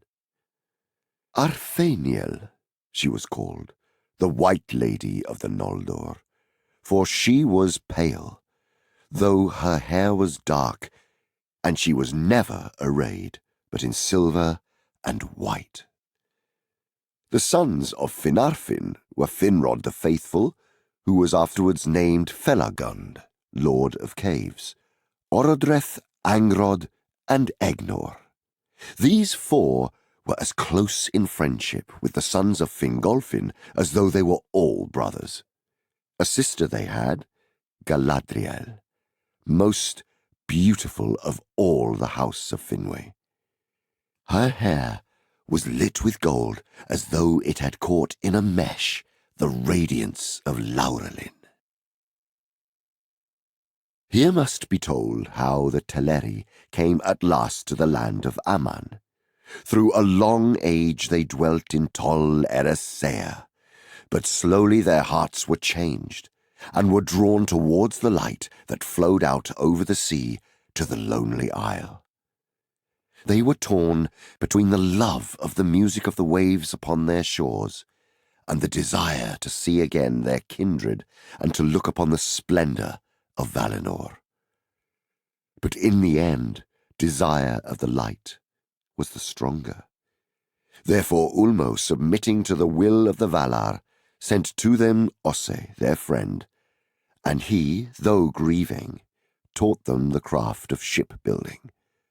And when their ships were built, he brought them as his parting gift many strong-winged swans. Then the swans drew the white ships of the Teleri over the windless sea, and thus at last and latest they came to Aman and the shores of Eldamar. There they dwelt, and if they wished, they could see the light of the trees, and could tread the golden streets of Valmar and the crystal stairs of Tirion upon Tuna, the green hill. But most of all, they sailed in their swift ships on the waters of the Bay of Elvenhome, or walked in the waves upon the shore with their hair gleaming in the light beyond the hill. Many jewels the Noldor gave them, opals and diamonds and pale crystals, which they strewed upon the shores and scattered in the pools, marvellous with the beaches of Elende in those days. And many pearls they won for themselves from the sea, and their halls were of pearl, and of pearl were the mansions of Olwe at Alqualonde, the haven of the swans, lit with many lamps. For that was their city, and the haven of their ships, and those were made in the likeness of swans, with beaks of gold and eyes of gold and jet. The gate of that harbour was an arch of living rock, sea-carved, and it lay upon the confines of Eldamar, north of the Calakiria, where the light of the stars was bright and clear. As the ages passed, the Vanyar grew to love the land of the Valar, and the full light of the trees, and they forsook the city of Tirion upon Tuna, and dwelt thereafter upon the mountain of Manwë, or about the plains and woods of Valinor, and became sundered from the Noldor. But the memory of Middle-earth under the stars remained in the hearts of the Noldor, and they abode in the Calakiria, and in the hills and valleys within sound of the western sea. And though many of them went often about the land of the Valar, making far journeys in search of the secrets of land and water and all living things, yet the peoples of Tuna and Alqualonde drew together in those days. Finwë was king in Tirion and Olwë in Alqualonde, but Ingwë was ever held the high king of all the elves. He abode thereafter at the feet of Manwë upon Taniquetil. Fëanor and his sons abode seldom in one place for long, but travelled far and wide upon the confines of Valinor, going even to the borders of the dark and the cold shores of the outer sea, seeking the unknown. Often they were guests in the halls of Aulë, but Celegorm went rather to the house of Orome, and there he got great knowledge of birds and beasts, and all their tongues he knew. For all living things that are or have been in the kingdom of Arda, save only the fell and evil creatures of Melkor, lived then in the land of Aman. And there also were many other creatures that have not been seen upon Middle-earth, and perhaps never now shall be, since the fashion of the world was changed. Chapter 6 Of Fëanor and the Unchaining of Melkor. Now the three kindreds of the Eldar were gathered at last in Valinor, and Melkor was chained. This was the noontide of the blessed realm, the fullness of its glory and its bliss, long in tale of years, but in memory too brief. In those days the Eldar became full-grown in stature of body and of mind, and the Noldor advanced ever in skill and knowledge, and the long years were filled with their joyful labours, in which many new things fair and wonderful were devised. Then it was that the Noldor first bethought them of letters, and Rhumil of Tirion was the name of the lawmaster who first achieved fitting signs for the recording of speech and song. Some for graving upon metal or in stone, others for drawing with brush or with pen. In that time was born in Eldamar, in the house of the king in Tirion upon the crown of Tuna, the eldest of the sons of Finwë, and the most beloved. Finwë was his name, but by his mother he was called Fëanor, spirit of fire. And thus he is remembered in all the tales of the Noldor. Miriel was the name of his mother, who was called Serinde because of her surpassing skill in weaving and needlework, for her hands were more skilled to fineness than any hands even among the Noldor. The love of Finwë and Miriel was great and glad, for it began in the blessed realm in the days of bliss. But in the bearing of her son, Miriel was consumed in spirit and body, and after his birth she yearned for release from the labour of living.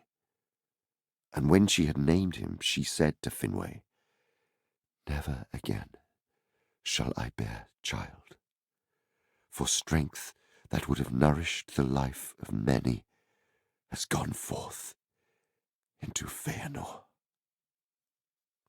Then Finwë was grieved, for the Noldor were in the youth of their days, and he desired to bring forth many children into the bliss of Aman. And he said, "Surely there is healing in Aman. Here all weariness can find rest."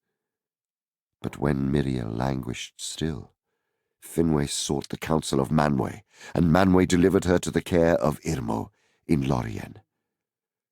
At their parting, for a little while as he thought, Finwë was sad, for it seemed an unhappy chance that the mother should depart and miss the beginning at least of the childhood days of her son.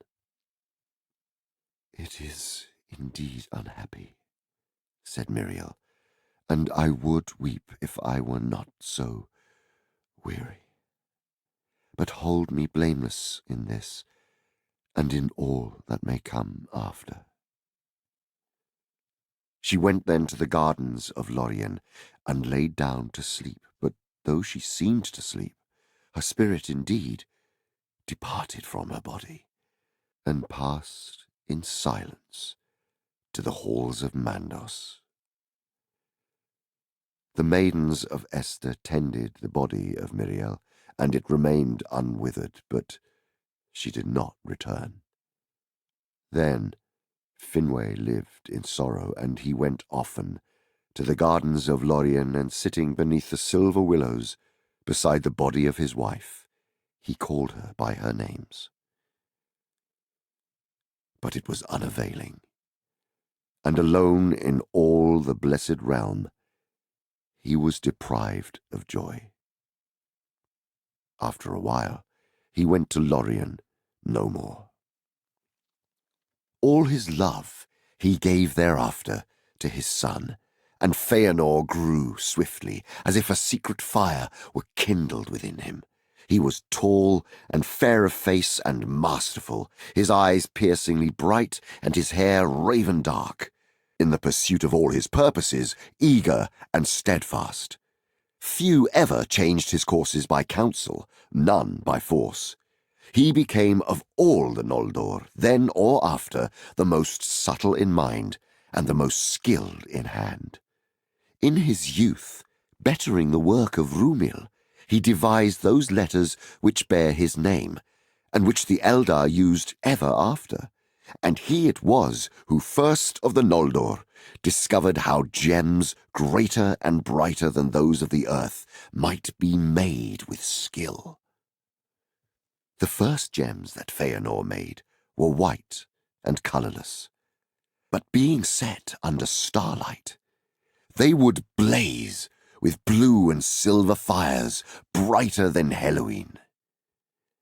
And other crystals he made also, wherein things far away could be seen, small but clear, as with the eyes of the eagles of Manwë. Seldom were the hands and mind of Fëanor at rest.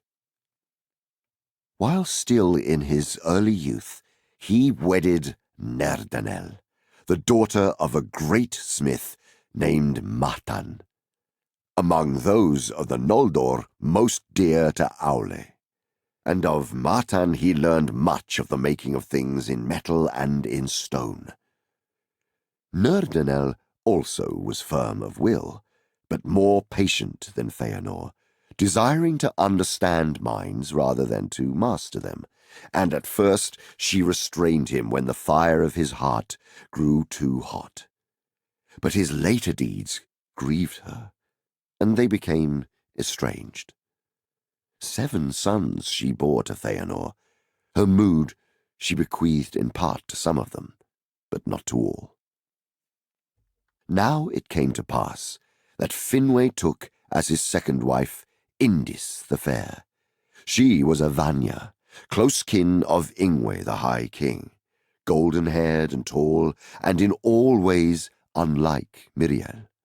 Finwë loved her greatly and was glad again, but the shadow of Miriel did not depart from the house of Finwë, nor from his heart.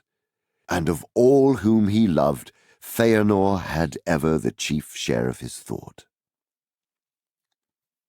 The wedding of his father was not pleasing to Fëanor. and he had no great love for Indis, nor for Fingolfin and Finarfin, her sons. He lived apart from them, exploring the land of Aman, or busying himself with the knowledge and the crafts in which he delighted. In those unhappy things which later came to pass, and in which Fëanor was the leader, many saw the effect of this breach within the house of Finwë, judging that if Finwë had endured his loss and been content with the fathering of his mighty son, the courses of Fëanor would have been otherwise, and great evil might have been prevented. For the sorrow and the strife in the house of Finwë is graven in the memory of the Noldorin elves. But the children of Indis were great and glorious, and their children also. And if they had not lived, the history of the Eldar would have been diminished. Now even while Fëanor and the craftsmen of the Noldor worked with delight, foreseeing no end to their labours, and while the sons of Indis grew to their full stature, the noontide of Valinor was drawing to its close. For it came to pass that Melkor, as the Valar had decreed, completed the term of his bondage, dwelling for 3 ages in the duress of Mandos alone. At length, as Manwë had promised, he was brought again before the thrones of the Valar. Then he looked upon their glory and their bliss, and envy was in his heart. He looked upon the children of Ilúvatar that sat at the feet of the mighty, and hatred filled him. He looked upon the wealth of bright gems, and he lusted for them. But he hid his thoughts and postponed his vengeance. Before the gates of Valmar, Melkor abased himself at the feet of Manwë and sued for pardon, vowing that if he might be made only the least of the free people of Valinor, he would aid the Valar in all their works, and most of all in the healing of the many hurts that he had done to the world. And Nienna aided his prayer, but Mandos was silent. Then Manwë granted him pardon, but the Valar would not yet suffer him to depart beyond their sight and vigilance, and he was constrained to dwell within the gates of Valmar. But fair-seeming were all the words and deeds of Melkor in that time, and both the Valar and the Eldar had profit from his aid and counsel, if they sought it. And therefore, in a while, he was given leave to go freely about the land, and it seemed to Manwë that the evil of Melkor was cured. For Manwë was free from evil, and could not comprehend it, and he knew that in the beginning, in the thought of Ilúvatar, Melkor had been even as he. And he saw not the depths of Melkor's heart, and did not perceive that all love had departed from him forever. But Ulmo was not deceived, and Tulkas clenched his hands whenever he saw Melkor his foe go by.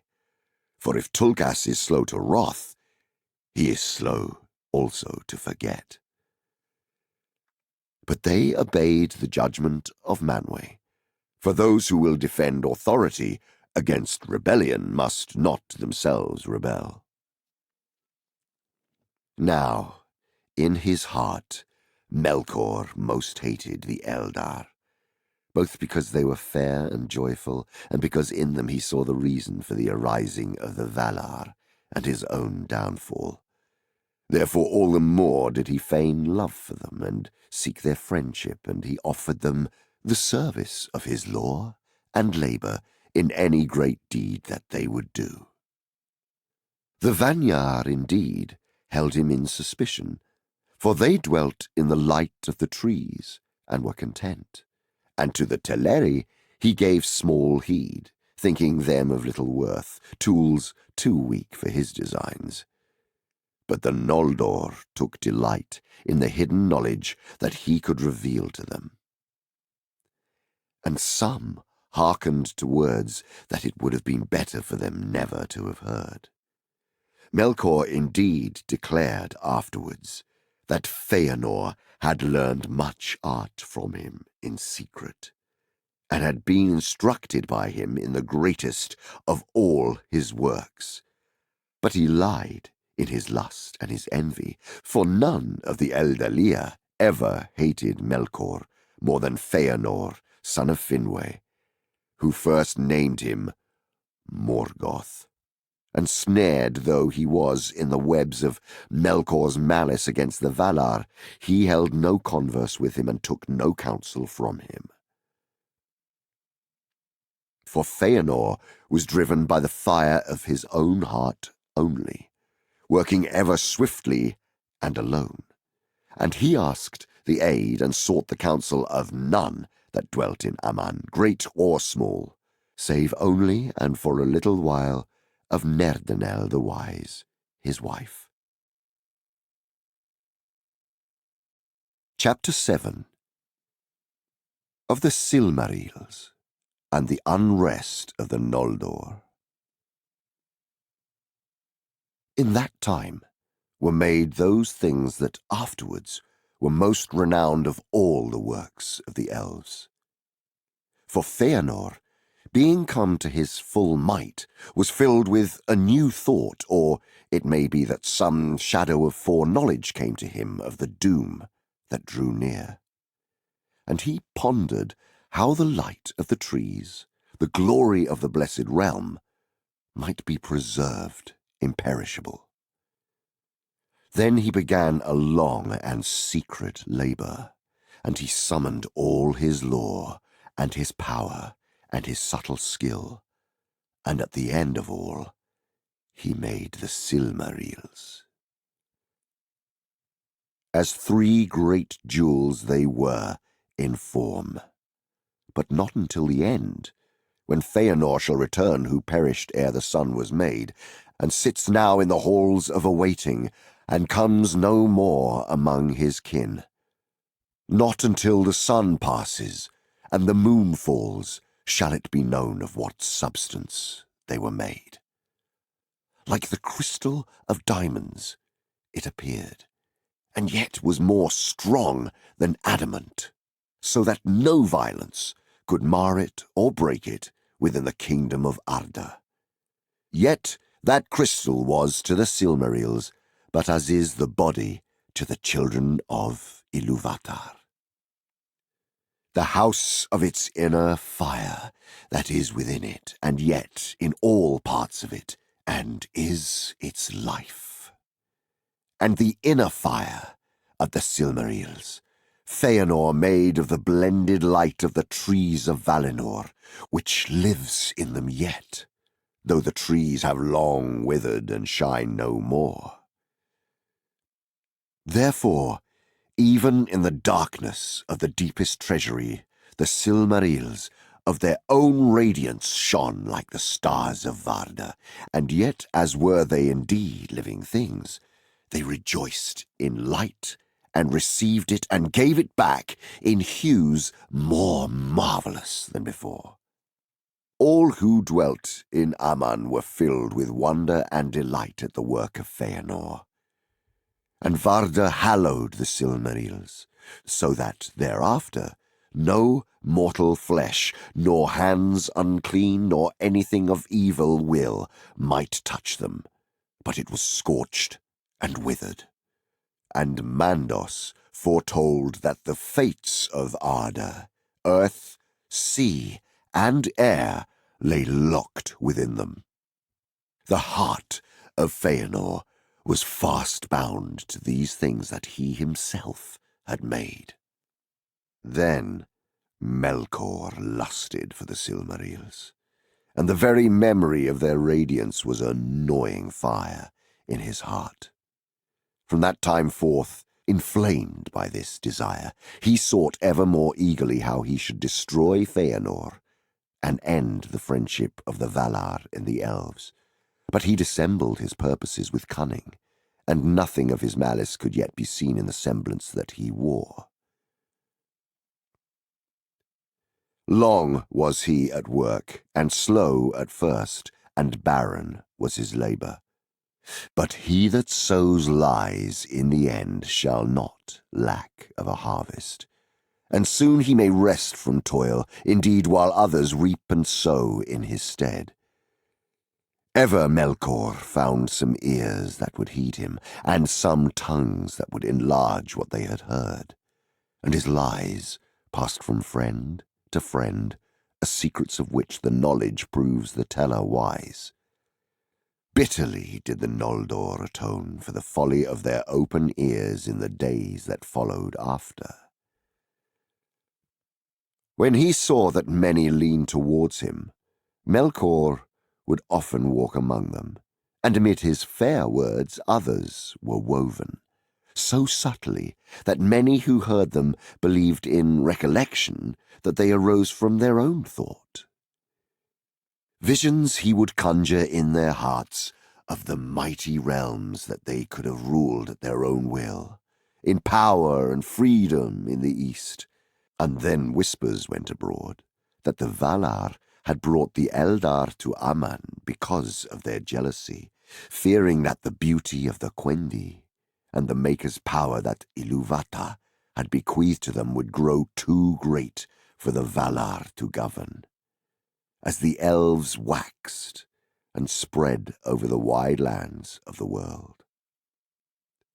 In those days, moreover, though the Valar knew indeed of the coming of men that were to be, the Elves as yet knew naught of it, for Manwë had not revealed it to them.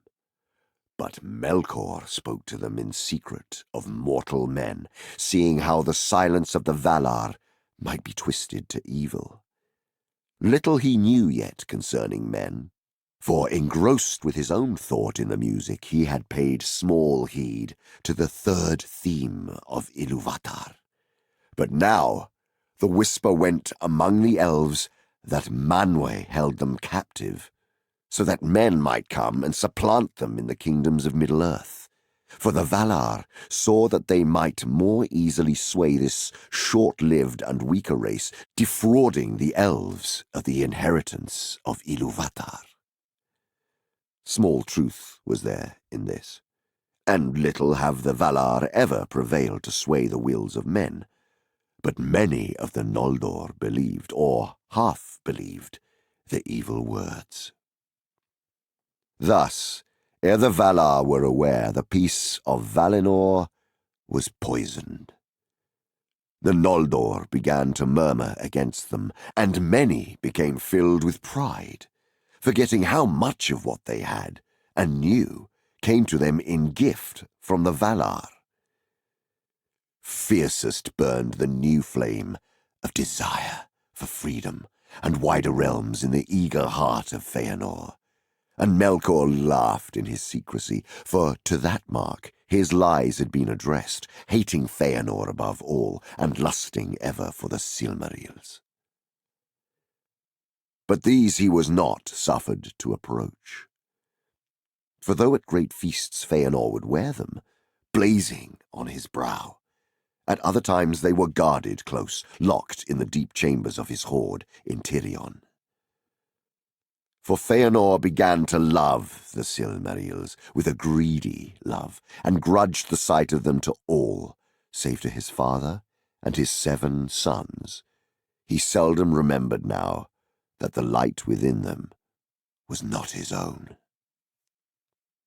High princes were Fëanor and Fingolfin, the elder sons of Finwë, honoured by all in Aman. But now they grew proud and jealous, each of his rights and his possessions. Then Melkor set new lies abroad in Eldamar, and whispers came to Fëanor that Fingolfin and his sons were plotting to usurp the leadership of Finwë and of the elder line of Fëanor, and to supplant them by the leave of the Valar. For the Valar were ill-pleased that the Silmarils lay in Tirion and were not committed to their keeping. But to Fingolfin and Finarfin it was said, "Beware, small love has the proud son of Miriel ever had for the children of Indis. Now he has become great, and he has his father in his hand. It will not be long before he drives you forth from Tuna." And when Melkor saw that these lies were smouldering, and that pride and anger were awake among the Noldor, he spoke to them concerning weapons. And in that time the Noldor began the smithying of swords and axes and spears. Shields also they made, displaying the tokens of many houses and kindreds that vied one with another, and these only they wore abroad. And of other weapons they did not speak, for each believed that he alone had received the warning. And Fëanor made a secret forge, of which not even Melkor was aware, and there he tempered fell swords for himself and for his sons, and made tall helms with plumes of red. Bitterly did Martan rue the day when he taught to the husband of Nerdanel all the lore of metalwork that he had learned of Aulë. Thus, with lies and evil whisperings and false counsel, Melkor kindled the hearts of the Noldor to strife, and of their quarrels came at length the end of the high days of Valinor and the evening of its ancient glory. For Fëanor now began openly to speak words of rebellion against the Valar, crying aloud that he would depart from Valinor back to the world without, and would deliver the Noldor from thraldom, if they would follow him. Then there was great unrest in Tirion, and Finwë was troubled, and he summoned all his lords to council. But Fingolfin hastened to his halls and stood before him, saying, "King and father, wilt thou not restrain the pride of our brother Finwë, who is called the Spirit of Fire all too truly? By what right does he speak for all our people, as if he were king? Thou it was who long ago spoke before the Quendi, bidding them accept the summons of the Valar to Aman. Thou it was that led the Noldor upon the long road through the perils of Middle-earth to the light of Eldamar. If thou dost not now repent of it, 2 sons at least thou hast to honour thy words." But even as Fingolfin spoke, Fëanor strode into the chamber, and he was fully armed, his high helm upon his head, and at his side a mighty sword. "So it is even as I guessed," he said. "My half-brother would be before me with my father, in this as in all other matters." Then, turning upon Fingolfin, he drew his sword, crying, "Get thee gone, and take thy due place." Fingolfin bowed before Finwë, and without word or glance to Fëanor he went from the chamber. But Fëanor followed him, and at the door of the king's house he stayed him, and the point of his bright sword he set against Fingolfin's breast.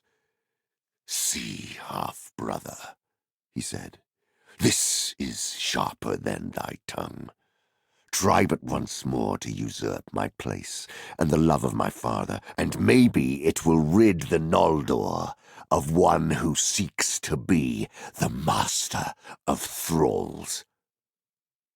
These words were heard by many, for the house of Finwë was in the great square beneath the Minden.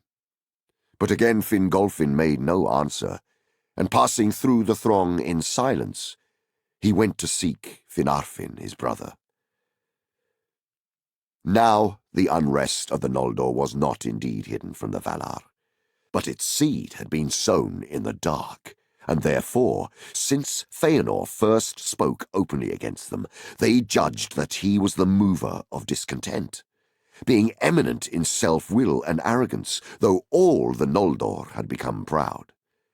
And Manwë was grieved, but he watched and said no word.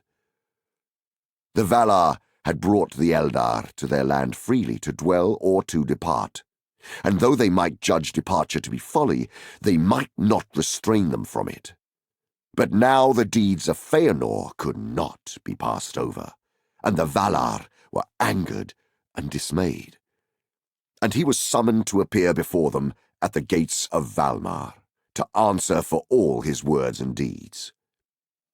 There also were summoned all others who had any part in this matter, or any knowledge of it. And Fëanor, standing before Mandos in the Ring of Doom, was commanded to answer all that was asked of him. Then at last the root was laid bare, and the malice of Melkor revealed. And straightway Tulkas left the council to lay hands upon him, and bring him again to judgment.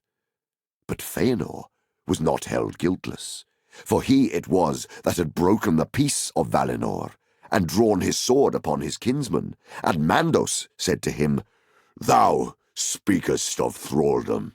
If thraldom it be, thou canst not escape it, for Manwë is king of Arda, and not of Aman only. And this deed was unlawful whether in Aman or not in Aman. Therefore this doom is now made. For 12 years thou shalt leave Tirion, where this threat was uttered. In that time take counsel with thyself, and remember who and what thou art. But after that time, this matter shall be set in peace, and held redressed, if others will release thee." Then Fingolfin said, "I will release my brother." But Fëanor spoke no word in answer, standing silent before the Valar.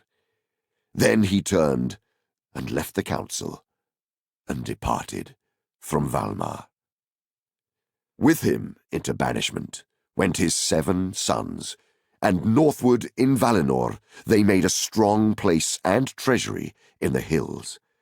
And there at Formenos a multitude of gems were laid in hoard, and weapons also, and the Silmarils were shut in a chamber of iron. Thither also came Finwë the king, because of the love that he bore to Fëanor, and Fingolfin ruled the Noldor in Tirion. Thus the lies of Melkor were made true in seeming, though Fëanor by his own deeds had brought this thing to pass. And the bitterness that Melkor had sown endured, and lived still long afterwards, between the sons of Fingolfin and Fëanor. Now, Melkor, knowing that his devices had been revealed, hid himself, and passed from place to place as a cloud in the hills. And Tulkas sought for him in vain. Then it seemed to the people of Valinor that the light of the trees was dimmed, and the shadows of all standing things grew longer and darker in that time. It is told that for a time Melkor was not seen again in Valinor, nor was any rumour heard of him, until suddenly he came to Formenos, and spoke with Fëanor before his doors. Friendship he feigned with cunning argument, urging him to his former thought of flight from the trammels of the Valar. And he said, "Behold the truth of all that I have spoken, and how thou art banished unjustly. But if the heart of Fëanor is yet free, and bold as were his words in Tirion, then I will aid him and bring him far from this narrow land, for am I not Vala also? Yea, and more than those who sit in pride in Valimar, and I have ever been a friend to the Noldor, most skilled and most valiant of the people of Arda." Now Fëanor's heart was still bitter at his humiliation before Mandos, and he looked at Melkor in silence, pondering if indeed he might yet trust him so far as to aid him in his flight. And Melkor, seeing that Fëanor wavered, and knowing that the Silmarils held his heart in thrall, said at the last, "Here is a strong place, and well guarded, but think not that the Silmarils will lie safe in any treasury within the realm of the Valar." But his cunning overreached his aim. His words touched too deep and awoke a fire more fierce than he designed. And Fëanor looked upon Melkor with eyes that burned through his fair semblance and pierced the cloaks of his mind, perceiving there his fierce lust for the Silmarils. Then hate overcame Fëanor's fear, and he cursed Melkor and bade him begone, saying, "Get thee gone from my gate, thou jail crow of Mandos." And he shut the doors of his house in the face of the mightiest of all the dwellers in Ea. Then Melkor departed in shame, for he was himself in peril, and he saw not his time yet for revenge. But his heart was black with anger, and Finwë was filled with great fear, and in haste he sent messengers to Manwë in Valmar. Now the Valar were sitting in council before their gates, fearing the lengthening of the shadows, when the messengers came from Formenos. At once Orome and Tulkas sprang up, but even as they set out in pursuit, messengers came from Eldamar, telling that Melkor had fled through the Calakiria, and from the hill of Tuna the elves had seen him pass in wrath as a thundercloud. And they said that thence he had turned northward, for the Teleri in Alqualonde had seen his shadow going by their haven towards Araman. Thus Melkor departed from Valinor, and for a while the two trees shone again unshadowed, and the land was filled with light. But the Valar sought in vain for tidings of their enemy. And as a cloud far off that looms ever higher, borne upon a slow cold wind, a doubt now marred the joy of all the dwellers in Aman, dreading they knew not what evil that yet might come.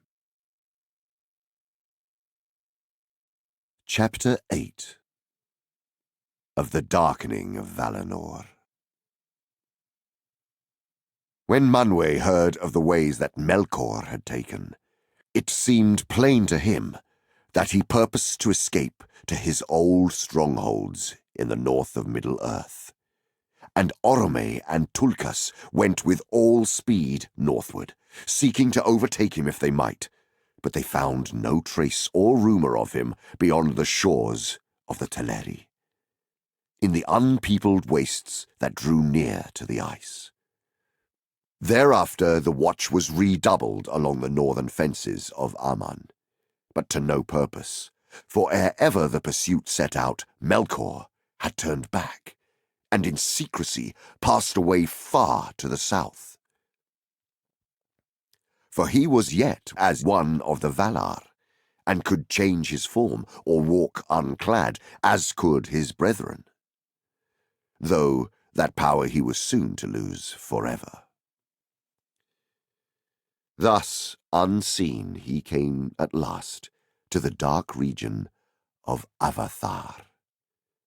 That narrow land lay south of the Bay of Eldamar, beneath the eastern feet of the Pelori, and its long and mournful shores stretched away into the south, lightless and unexplored. There, between the sheer walls of the mountains and the cold, dark sea, the shadows were deepest and thickest in the world, and there in Avathar, secret and unknown, Ungoliant had made her abode. The Eldar knew not whence she came, but some have said that in ages long before she descended from the darkness that lies about Arda, when Melkor first looked down in envy upon the kingdom of Manwë, and that in the beginning she was one of those that he corrupted to his service. But she had disowned her master, desiring to be mistress of her own lust, taking all things to herself to feed her emptiness. And she fled to the south, escaping the assaults of the Valar and the hunters of Orome. For their vigilance had ever been to the north, and the south was long unheeded. Thence she had crept towards the light of the blessed realm, for she hungered for light and hated it. In a ravine she lived and took shape as a spider of monstrous form, weaving her black webs in a cleft of the mountains. There she sucked up all light that she could find, and spun it forth again in dark nets of strangling gloom until no light more could come to her abode, and she was famished. Now Melkor came to Avathar and sought her out, and he put on again the form that he had worn as the tyrant of Utumno, a dark lord, tall and terrible. In that form he remained ever after. There in the black shadows, beyond the sight even of Manwë, in his highest halls, Melkor, with Ungoliant, plotted his revenge. But when Ungoliant understood the purpose of Melkor, she was torn between lust and great fear, for she was loath to dare the perils of Aman and the power of the dreadful lords, and she would not stir from her hiding. Therefore Melkor said to her, "Do as I bid, and if thou hunger still when all is done, then I will give thee whatsoever thy lust may demand, yea, with both hands." Lightly he made this vow, as he ever did, and he laughed in his heart. Thus did the great thief set his lure for the lesser. A cloak of darkness she wove about them when Melkor and Ungoliant set forth, an unlight in which things seemed to be no more, and which eyes could not pierce, for it was void. Then slowly she wrought her webs, rope by rope, from cleft to cleft, from jutting rock to pinnacle of stone, ever climbing upwards, crawling and clinging, until at last she reached the very summit of Hayarmentir, the highest mountain in that region of the world, far south of great Taniquetil. There the Valar were not vigilant, for west of the Pelori was an empty land in twilight, and eastward the mountains looked out, save for forgotten Avathar, only upon the dim waters of the pathless sea. But now upon the mountain top dark Ungoliant lay, and she made a ladder of woven ropes and cast it down, and Melkor climbed upon it and came to that high place and stood beside her, looking down upon the guarded realm. Below them lay the woods of Orome, and westward shimmered the fields and pastures of Yavanna, gold beneath the tall wheat of the gods.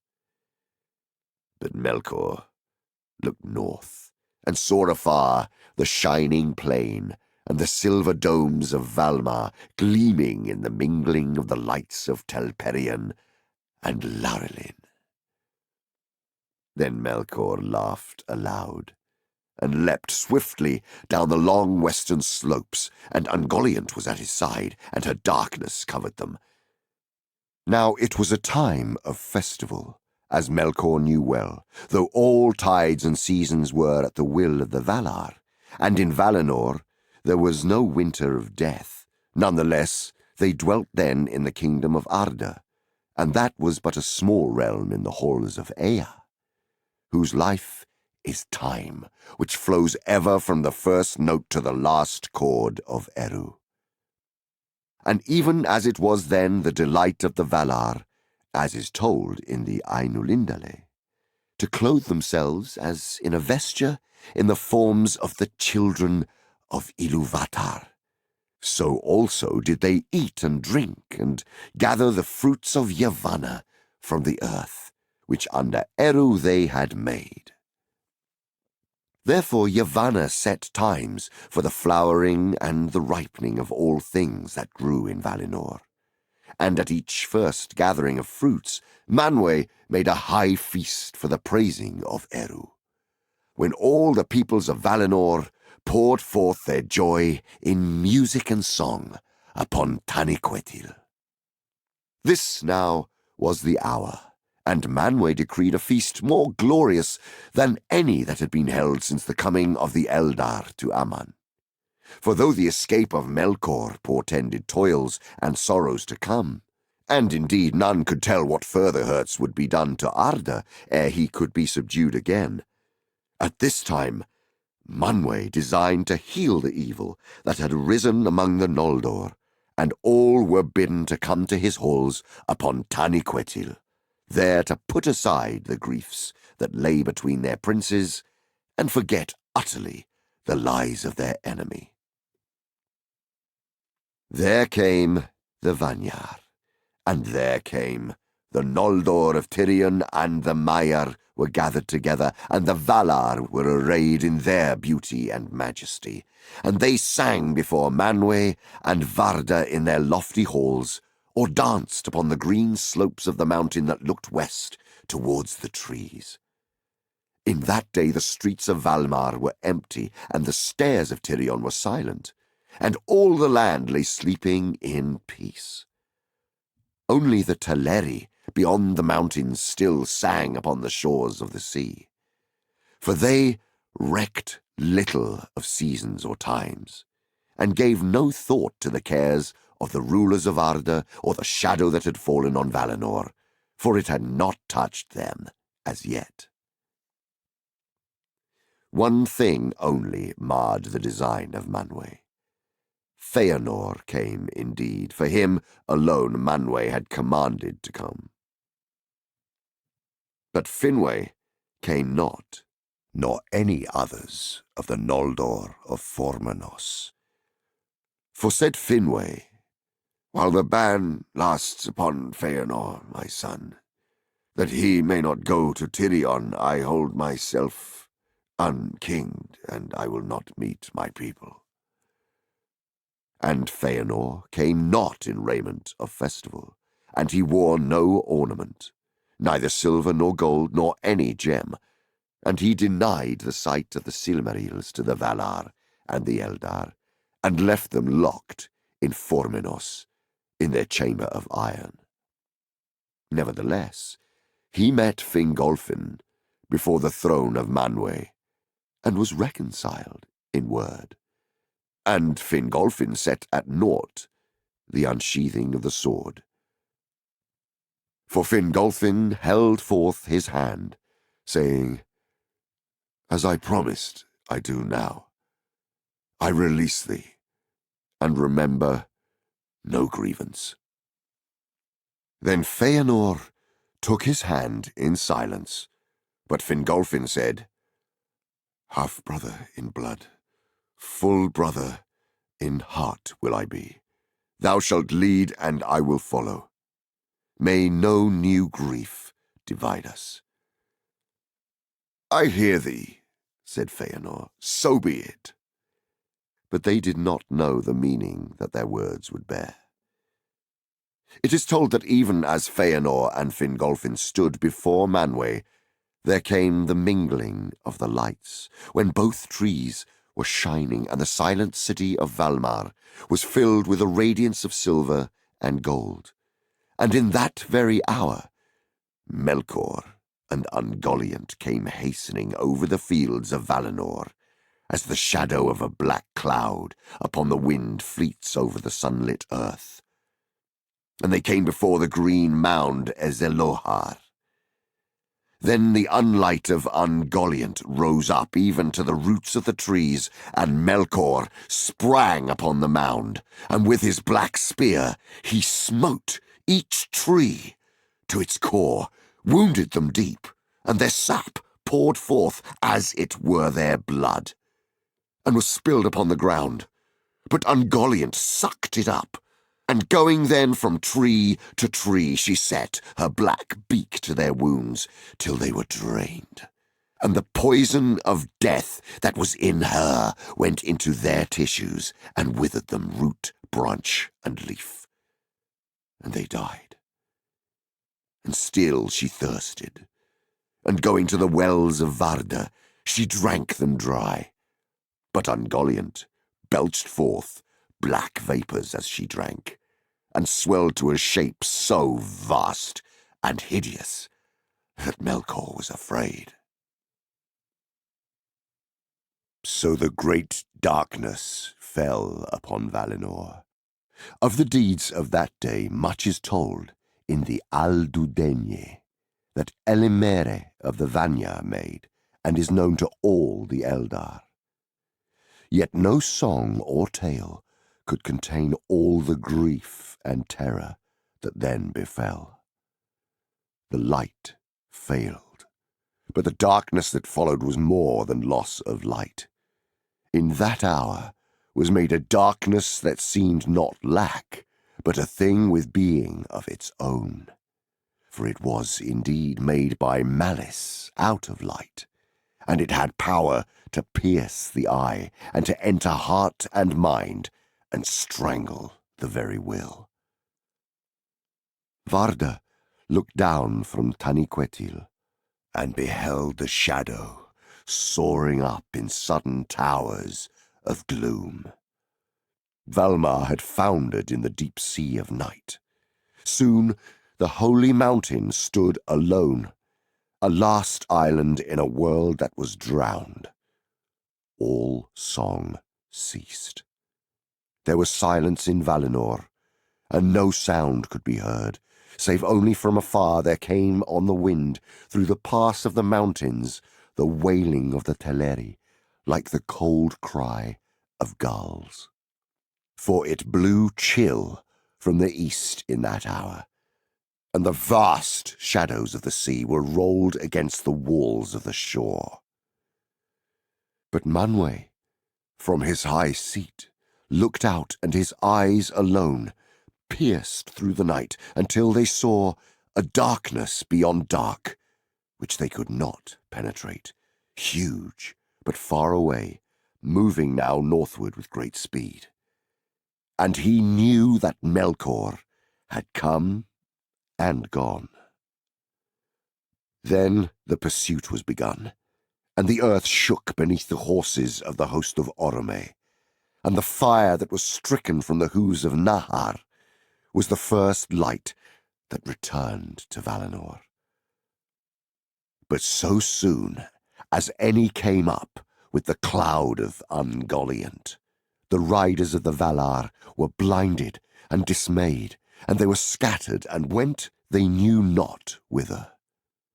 And the sound of the Valaroma faltered and failed, and Tulkas was as one caught in a black net at night, and he stood powerless and beat the air in vain. But when the darkness had passed, it was too late. Melkor had gone whither he would, and his vengeance was achieved. Chapter 9 of the Flight of the Noldor. After a time, a great concourse gathered about the Ring of Doom, and the Valar sat in shadow, for it was night. But the stars of Varda now glimmered overhead, and the air was clear. For the winds of Manwë had driven away the vapours of death, and rolled back the shadows of the sea. Then Yavanna arose, and stood upon Ezelohar, the green mound, but it was bare now, and black. And she laid her hands upon the trees, but they were dead and dark, and each branch that she touched broke and fell lifeless at her feet. Then many voices were lifted in lamentation, and it seemed to those that mourned that they had drained to the dregs the cup of woe that Melkor had filled for them. But it was not so. Yavanna spoke before the Valar, saying, "The light of the trees has passed away, and lives now only in the Silmarils of Fëanor. Foresighted was he, even for those who are mightiest under Ilúvatar. There is some work that they may accomplish once and once only. The light of the trees I brought into being, and within Ea I can do so never again.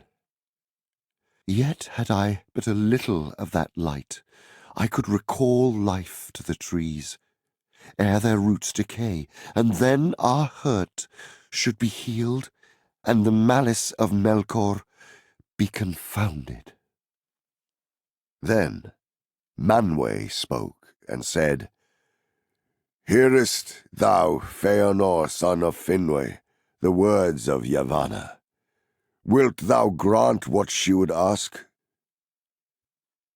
There was long silence, but Fëanor answered no word. Then Tulkas cried, "Speak, O Noldor, yea or nay. But who shall deny Yavanna? And did not the light of the Silmarils come from her work in the beginning?" But Aulë, the Maker, said, "Be not hasty. We ask a greater thing than thou knowest. Let him have peace yet a while."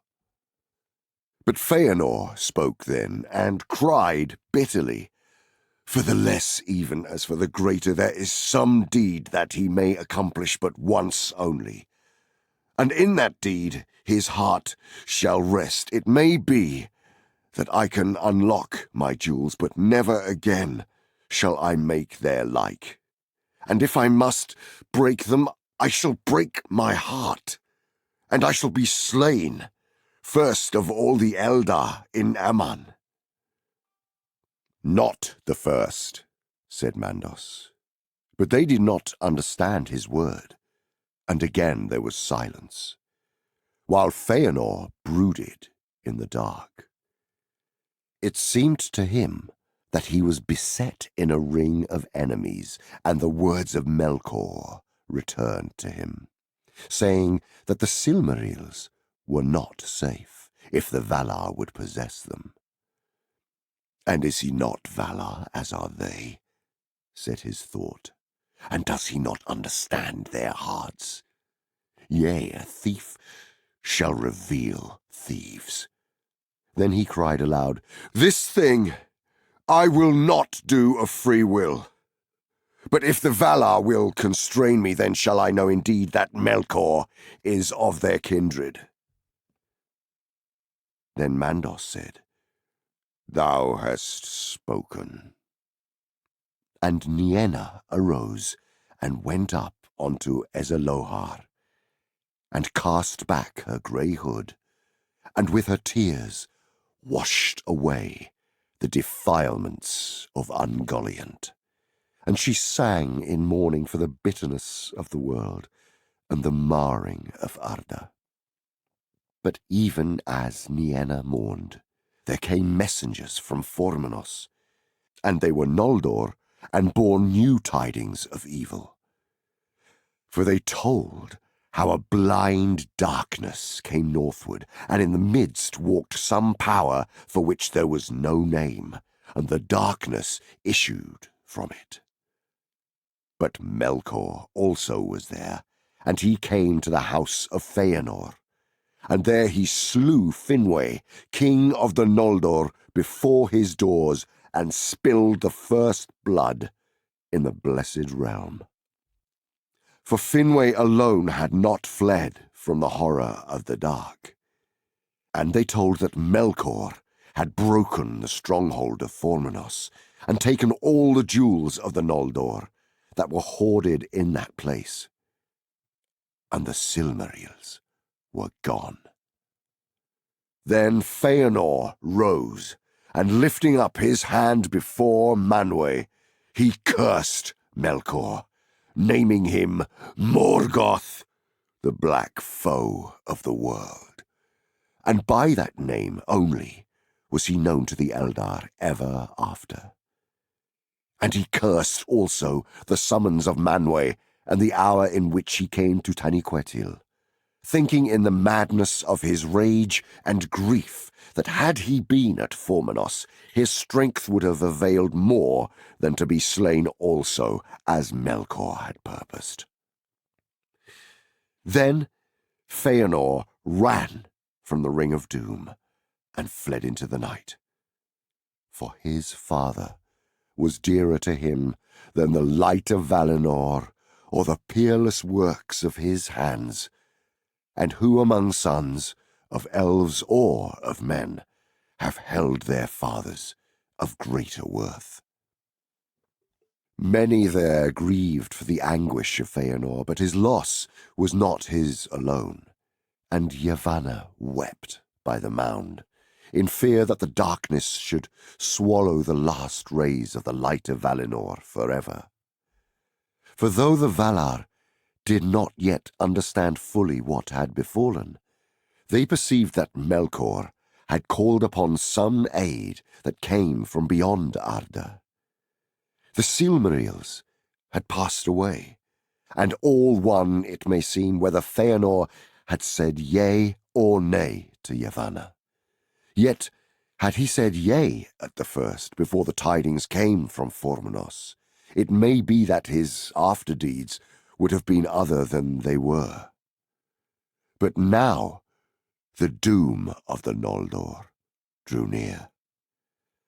Meanwhile, Morgoth, escaping from the pursuit of the Valar, came to the wastes of Ahriman.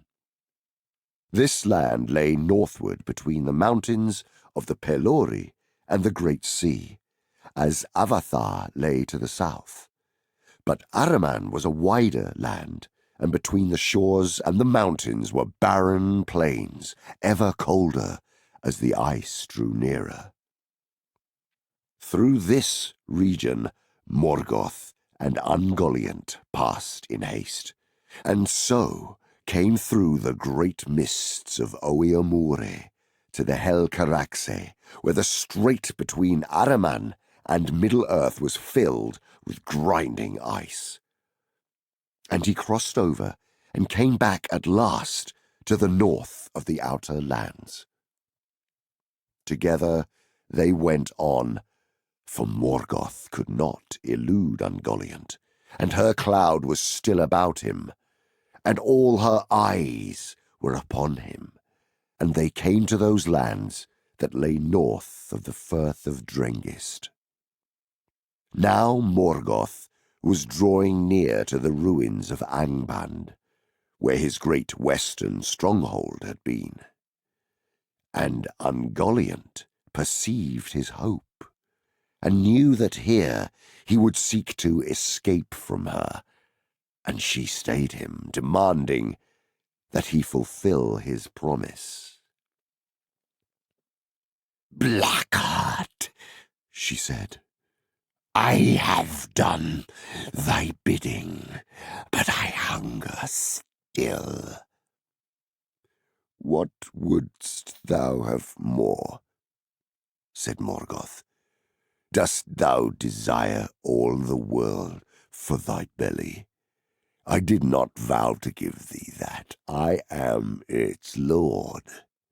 "Not so much," said Ungoliant, "but thou hast a great treasure from Formenos.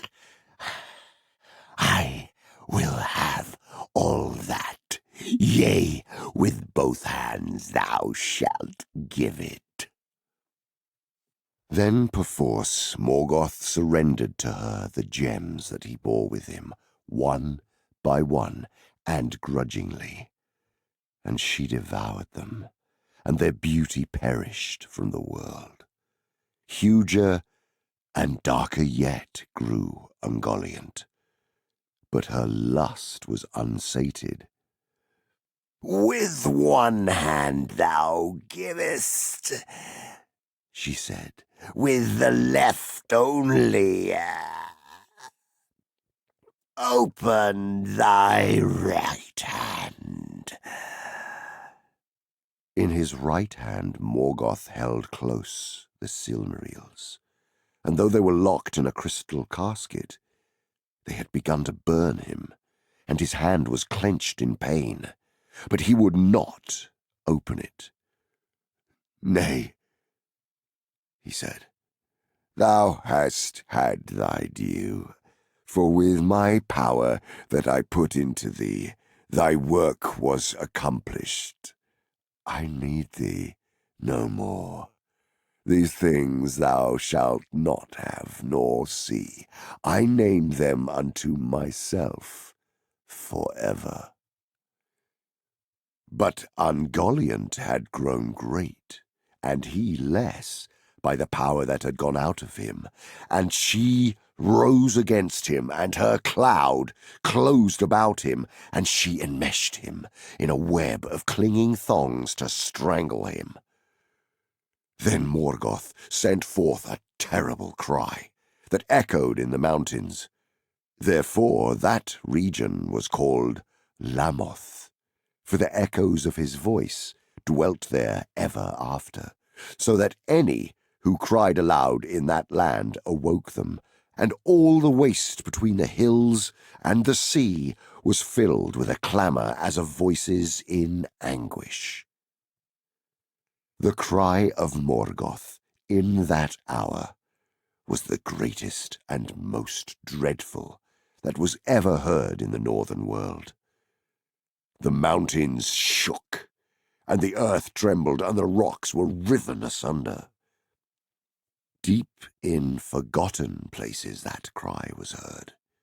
Far beneath the ruined halls of Angband, in vaults to which the Valar, in the haste of their assault, had not descended, Balrogs lurked still, awaiting ever the return of their lord. And now, swiftly, they arose, and passing over Hithlum, they came to Lamoth as a tempest of fire. With their whips of flame they smote asunder the webs of Ungoliant, and she quailed and turned to flight, belching black vapours to cover her. And fleeing from the north, she went down into Beleriand and dwelt beneath Ered Gorgoroth, in that dark valley that was after called Nan Dongortheb, the Valley of Dreadful Death, because of the horror that she bred there. For other foul creatures of spider form had dwelt there since the days of the delving of Angband, and she mated with them and devoured them. And even after Ungoliant herself departed and went whither she would into the forgotten south of the world, her offspring abode there and wove their hideous webs. Of the fate of Ungoliant no tale tells, yet some have said that she ended long ago, when in her uttermost famine she devoured herself at last. And thus the fear of Yavanna, that the Silmarils would be swallowed up and fall into nothingness, did not come to pass, but they remained in the power of Morgoth. And he, being freed, gathered again all his servants that he could find, and came to the ruins of Angband. There he delved anew his vast vaults and dungeons, and above their gates he reared the threefold peaks of Thangorodrim, and a great reek of dark smoke was ever wreathed about them.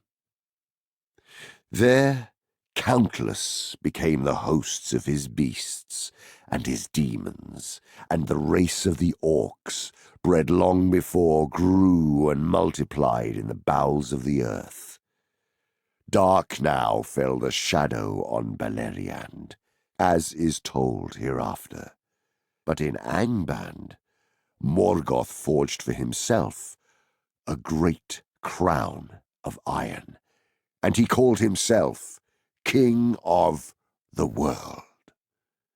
In token of this, he set the Silmarils in his crown. His hands were burned black by the touch of those hallowed jewels, and black they remained ever after, nor was he ever free from the pain of the burning and the anger of the pain. That crown he never took from his head, though its weight became a deadly weariness. Never but once only did he depart for a while secretly from his domain in the north.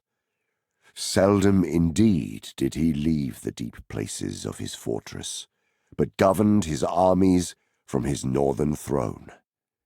And once only also did he himself wield weapon while his realm lasted. For now, more than in the days of Utunno, ere his pride was humbled, his hatred devoured him, and in the domination of his servants and the inspiring of them with lust of evil, he spent his spirit. None the less his majesty, as one of the Valar, long remained, though turned to terror, and before his face all save the mightiest sank into a dark pit of fear.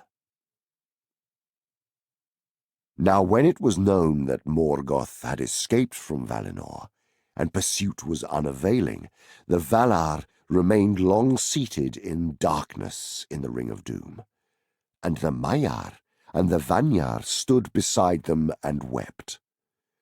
But the Noldor for the most part returned to Tirion, and mourned for the darkening of their fair city. Through the dim ravine of the Calakiria, fogs drifted in from the shadowy seas and mantled its towers, and the lamp of the Mindon burned pale in the gloom.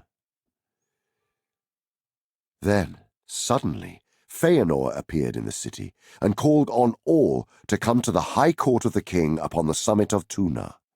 But the doom of banishment that had been laid upon him was not yet lifted, and he rebelled against the Valar. A great multitude gathered swiftly, therefore, to hear what he would say, and the hill and all the stairs and streets that climbed upon it were lit with the light of many torches, that each one bore in hand. Fëanor was a master of words, and his tongue had great power over hearts when he would use it. And that night he made a speech before the Noldor, which they ever remembered. Fierce and fell were his words, and filled with anger and pride, and hearing them the Noldor was stirred to madness. His wrath and his hate were given most to Morgoth, and yet well nigh all that he said came from the very lies of Morgoth himself. But he was distraught with grief for the slaying of his father, and with anguish for the rape of the Silmarils.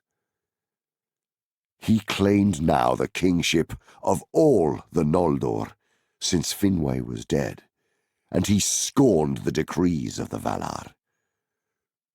"Why, O people of the Noldor," he cried, "why should we longer serve the jealous Valar, who cannot keep us, nor even their own realm, secure from their enemy? And though he be now their foe, are not they and he of one kin? Vengeance calls me hence. But even were it otherwise, I would not dwell longer in the same land with the kin of my father's slayer and of the thief of my treasure." Yet I am not the only valiant in this valiant people. And have ye not all lost your king?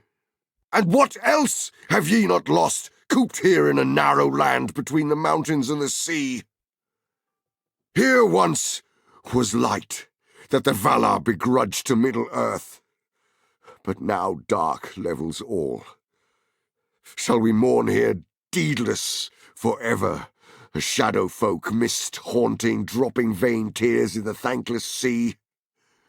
Or shall we return to our home? In Cuivienen, sweet ran the waters under unclouded stars, and wide lands lay about where a free people might walk.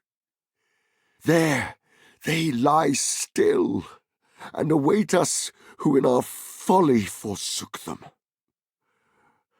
Come away. Let the cowards keep this city. Long he spoke, and ever he urged the Noldor to follow him, and by their own prowess to win freedom and great realms in the lands of the East before it was too late. For he echoed the lies of Melkor, that the Valar had cozened them, and would hold them captive so that men might rule in Middle-earth. Many of the Eldar heard then for the first time of the after-comers.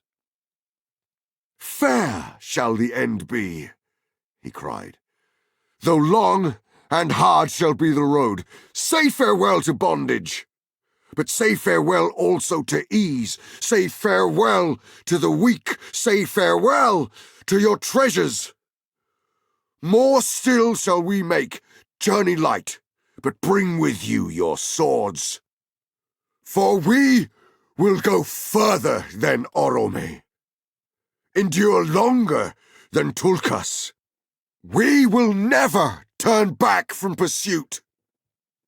After Morgoth, to the ends of the earth, war shall he have and hatred undying. But when we have conquered and have regained the Silmarils, then we, and we alone, shall be lords of the unsullied light, and masters of the bliss and beauty of Arda. No other race shall oust us." Then Fëanor swore a terrible oath. His 7 sons leapt straightway to his side, and took the selfsame vow together, and red as blood shone their drawn swords in the glare of the torches. They swore an oath which none shall break, and none should take, by the name even of Ilúvatar, calling the everlasting dark upon them, if they kept it not. And Manwë they named in witness, and Varda, and the hallowed mountain of Taniquetil, vowing to pursue with vengeance and hatred to the ends of the world Vala, demon, elf, or man as yet unborn, or any creature, great or small, good or evil, that time should bring forth unto the end of days, whoso should hold or take or keep a Silmaril from their possession. Thus spoke Maedhros and Maglor, and Celegorm, Curufin and Caranthir, Amrod and Amras, princes of the Noldor. And many quailed to hear the dread words. For so sworn, good or evil, an oath may not be broken, and it shall pursue oath-keeper and oath-breaker to the world's end. Fingolfin and Turgon his son therefore spoke against Fëanor, and fierce words awoke, so that once again wrath came near to the edge of swords. But Finarfin spoke softly, as was his wont, and sought to calm the Noldor, persuading them to pause and ponder ere deeds were done that could not be undone. And Orodreth alone of his sons spoke in like manner. Finrod was with Turgon, his friend, but Galadriel, the only woman of the Noldor to stand that day tall and valiant among the contending princes, was eager to be gone. No oaths she swore, but the words of Fëanor concerning Middle-earth had kindled in her heart, for she yearned to see the wide, unguarded lands and to rule there a realm at her own will. Of like mind with Galadriel was Fingon, Fingolfin's son, being moved also by Fëanor's words, though he loved him little. And with Fingon stood, as they ever did, Angrod and Egnor, sons of Finarfin. But these held their peace and spoke not against their fathers. At length, after long debate, Fëanor prevailed, and the greater part of the Noldor there assembled he set aflame with the desire of new things and strange countries. Therefore, when Finarfin spoke yet again for heed and delay, a great shout went up, "Nay, let us be gone!" And straightway Fëanor and his sons began to prepare for the marching forth. Little foresight could there be for those who dared to take so dark a road. Yet all was done in overhaste, for Fëanor drove them on, fearing lest in the cooling of their hearts his words should wane and other counsels yet prevail. And for all his proud words, he did not forget the power of the Valar.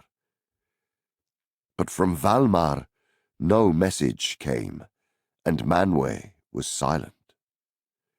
He would not yet either forbid or hinder Fëanor's purpose, for the Valar were aggrieved that they were charged with evil intent to the Eldar, or that any were held captive by them against their will.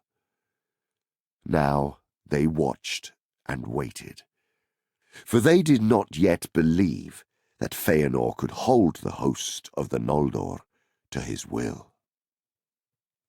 And indeed, when Fëanor began the marshalling of the Noldor for their setting out, then at once dissension arose.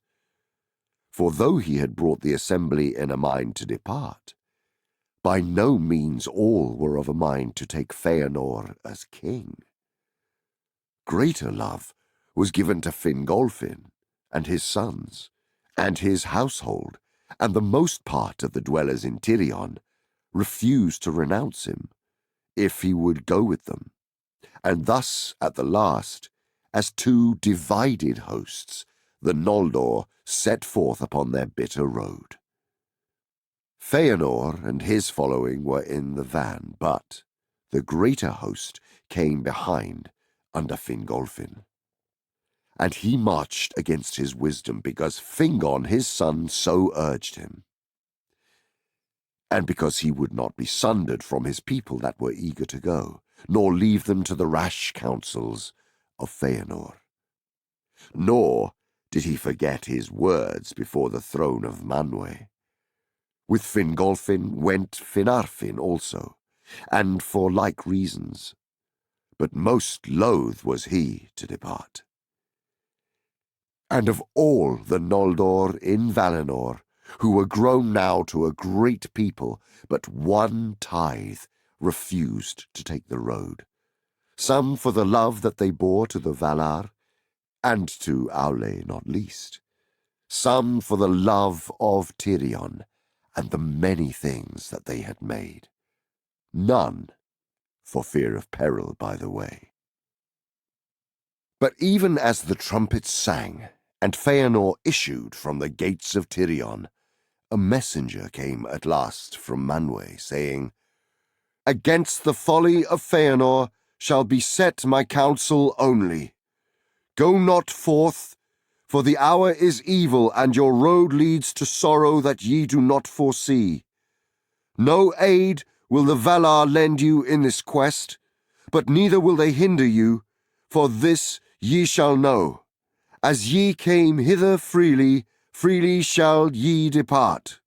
But thou, Fëanor Finwë's son, by thine oath art exiled. The lies of Melkor thou shalt unlearn in bitterness. Valar he is, thou sayest, then thou hast sworn in vain, for none of the Valar canst thou overcome now or ever within the halls of Ea, not though Eru, whom thou namest, had made thee thrice greater than thou art. But Fëanor laughed, and spoke not to the herald, but to the Noldor, saying, So, then will this valiant people send forth the heir of their king alone into banishment with his sons only, and return to their bondage? But if any will come with me, I say to them, is sorrow foreboded to you? But in Aman we have seen it. In Aman we have come through bliss to woe. The other now we will try, through sorrow to find joy, or freedom at the least. Then turning to the herald, he cried, Say this to Manwë Sulimo, High King of Arda. If Fëanor cannot overthrow Morgoth, at least he delays not to assail him, and sits not idle in grief. And it may be that Eru has set in me a fire greater than thou knowest. Such hurt at the least will I do to the foe of the Valar, that even the mighty in the Ring of Doom shall wonder to hear it. Yea, in the end, they shall follow me. Farewell. In that hour, the voice of Fëanor grew so great and so potent that even the herald of the Valar bowed before him as one full answered and departed. And the Noldor were overruled. Therefore they continued their march, and the house of Fëanor hastened before them along the coasts of Elendë. Not once did they turn their eyes back to Tirion on the green hill of Tuna.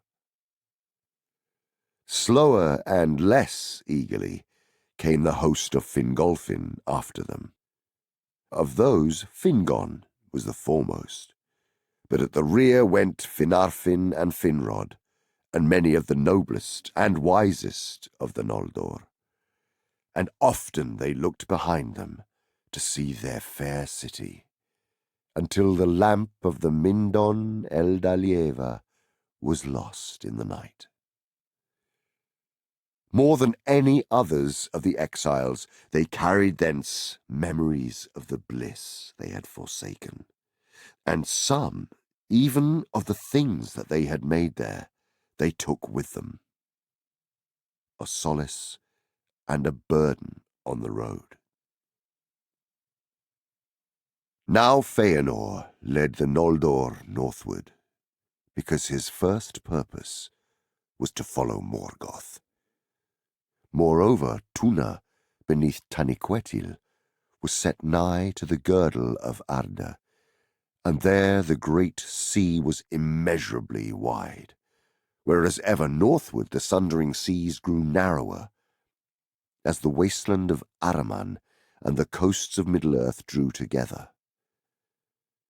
But as the mind of Fëanor cooled, and took counsel, he perceived, overlate, that all these great companies would never overcome the long leagues to the north, nor cross the seas at the last, save with the aid of ships. Yet it would need long time and toil to build so great a fleet, even were there any among the Noldor skilled in that craft. He resolved now, therefore, to persuade the Teleri, ever friends to the Noldor, to join with them. And in his rebellion he thought that thus the bliss of Valinor might be further diminished, and his power for war upon Morgoth be increased. He hastened then to Alqualonde and spoke to the Teleri as he had spoken before in Tirion. But the Teleri were unmoved by aught that he could say. They were grieved indeed at the going of their kinsfolk and long friends, but would rather dissuade them than aid them, and no ship would they lend, nor help in the building against the will of the Valar. As for themselves, they desired now no other home but the strands of Eldamar, and no other lord than Aulë, prince of Alqualonde. And he had never lent ear to Morgoth, nor welcomed him to his land, and he trusted still that Ulmo and the other great among the Valar would redress the hurts of Morgoth, and that the night would pass yet to a new dawn. Then Fëanor grew wrathful, for he still feared delay, and hotly he spoke to Aulë. "You renounce your friendship even in the hour of our need," he said.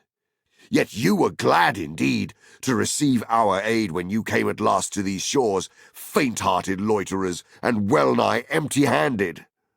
In huts on the beaches would you be dwelling still, had not the Noldor carved out your haven and toiled upon your walls." But Aulë answered, "We renounce no friendship, but it may be the part of a friend to rebuke a friend's folly. And when the Noldor welcomed us and gave us aid, otherwise then you spoke. In the land of Aman we were to dwell forever as brothers whose houses stand side by side, but as for our white ships, those you gave us not. We learned not that craft from the Noldor, but from the lords of the sea, and the white timbers we wrought with our own hands, and the white sails were woven by our wives and our daughters. Therefore we will neither give them nor sell them for any league or friendship. For I say to you, Fëanor, son of Finwë, these are to us as are the gems of the Noldor, the work of our hearts, whose like we shall not make again." Thereupon Fëanor left him and sat in dark thought beyond the walls of Alqualonde, until his host was assembled. When he judged that his strength was enough, he went to the haven of the swans, and began to man the ships that were anchored there, and to take them away by force. But the Teleri withstood him, and cast many of the Noldor into the sea. Then swords were drawn, and a bitter fight was fought upon the ships, and about the lamplit quays and piers of the haven, and even upon the great arch of its gate. Thrice the people of Fëanor were driven back, and many were slain upon either side, but the vanguard of the Noldor was succoured by Fingon, with the foremost of the host of Fingolfin, who, coming up, found a battle joined and their own kin falling, and rushed in before they knew rightly the cause of the quarrel. Some thought, indeed, that the Teleri had sought to waylay the march of the Noldor at the bidding of the Valar. Thus, at last, the Teleri were overcome, and a great part of their mariners that dwelt in Alqualonde were wickedly slain. For the Noldor were become fierce and desperate, and the Teleri had less strength, and were armed for the most part, but with slender bows. Then the Noldor drew away their white ships, and manned their oars as best they might, and rowed them north along the coast. And Aulë called upon Osse, but he came not, for it was not permitted by the Valar that the flight of the Noldor should be hindered by force. But Winen wept for the mariners of the Teleri, and the sea rose in wrath against the slayers, so that many of the ships were wrecked, and those in them drowned. Of the kinslaying at Alqualonde, more is told in that lament which is named Noldolante, the fall of the Noldor, that Maglor made ere he was lost. Nonetheless, the greater part of the Noldor escaped, and when the storm was past, they held on their course, some by ship and some by land. But the way was long and ever more evil as they went forward. After they had marched for a great while in the unmeasured night, they came at length to the northern confines of the guarded realm, upon the borders of the empty waste of Araman, which were mountainous and cold. There they beheld suddenly a dark figure, standing high upon a rock that looked down upon the shore. Some say it was Mandos himself, and no lesser herald of Manwë. And they heard a loud voice, solemn and terrible, that bade them stand and give ear. Then all halted and stood still, and from end to end of the hosts of the Noldor, the voice was heard speaking the curse and prophecy, which is called the prophecy of the North, and the doom of the Noldor. Much it foretold in dark words, which the Noldor understood not, until the woes indeed after befell them. But all heard the curse that was uttered upon those that would not stay, nor seek the doom and pardon of the Valar. Tears unnumbered ye shall shed, and the Valar will fence Valinor against you, and shut you out, so that not even the echo of your lamentation shall pass over the mountains. On the house of Fëanor, the wrath of the Valar lieth from the west unto the uttermost east, and upon all that will follow them it shall be laid also. Their oath shall drive them and yet betray them, and ever snatch away the very treasures that they have sworn to pursue.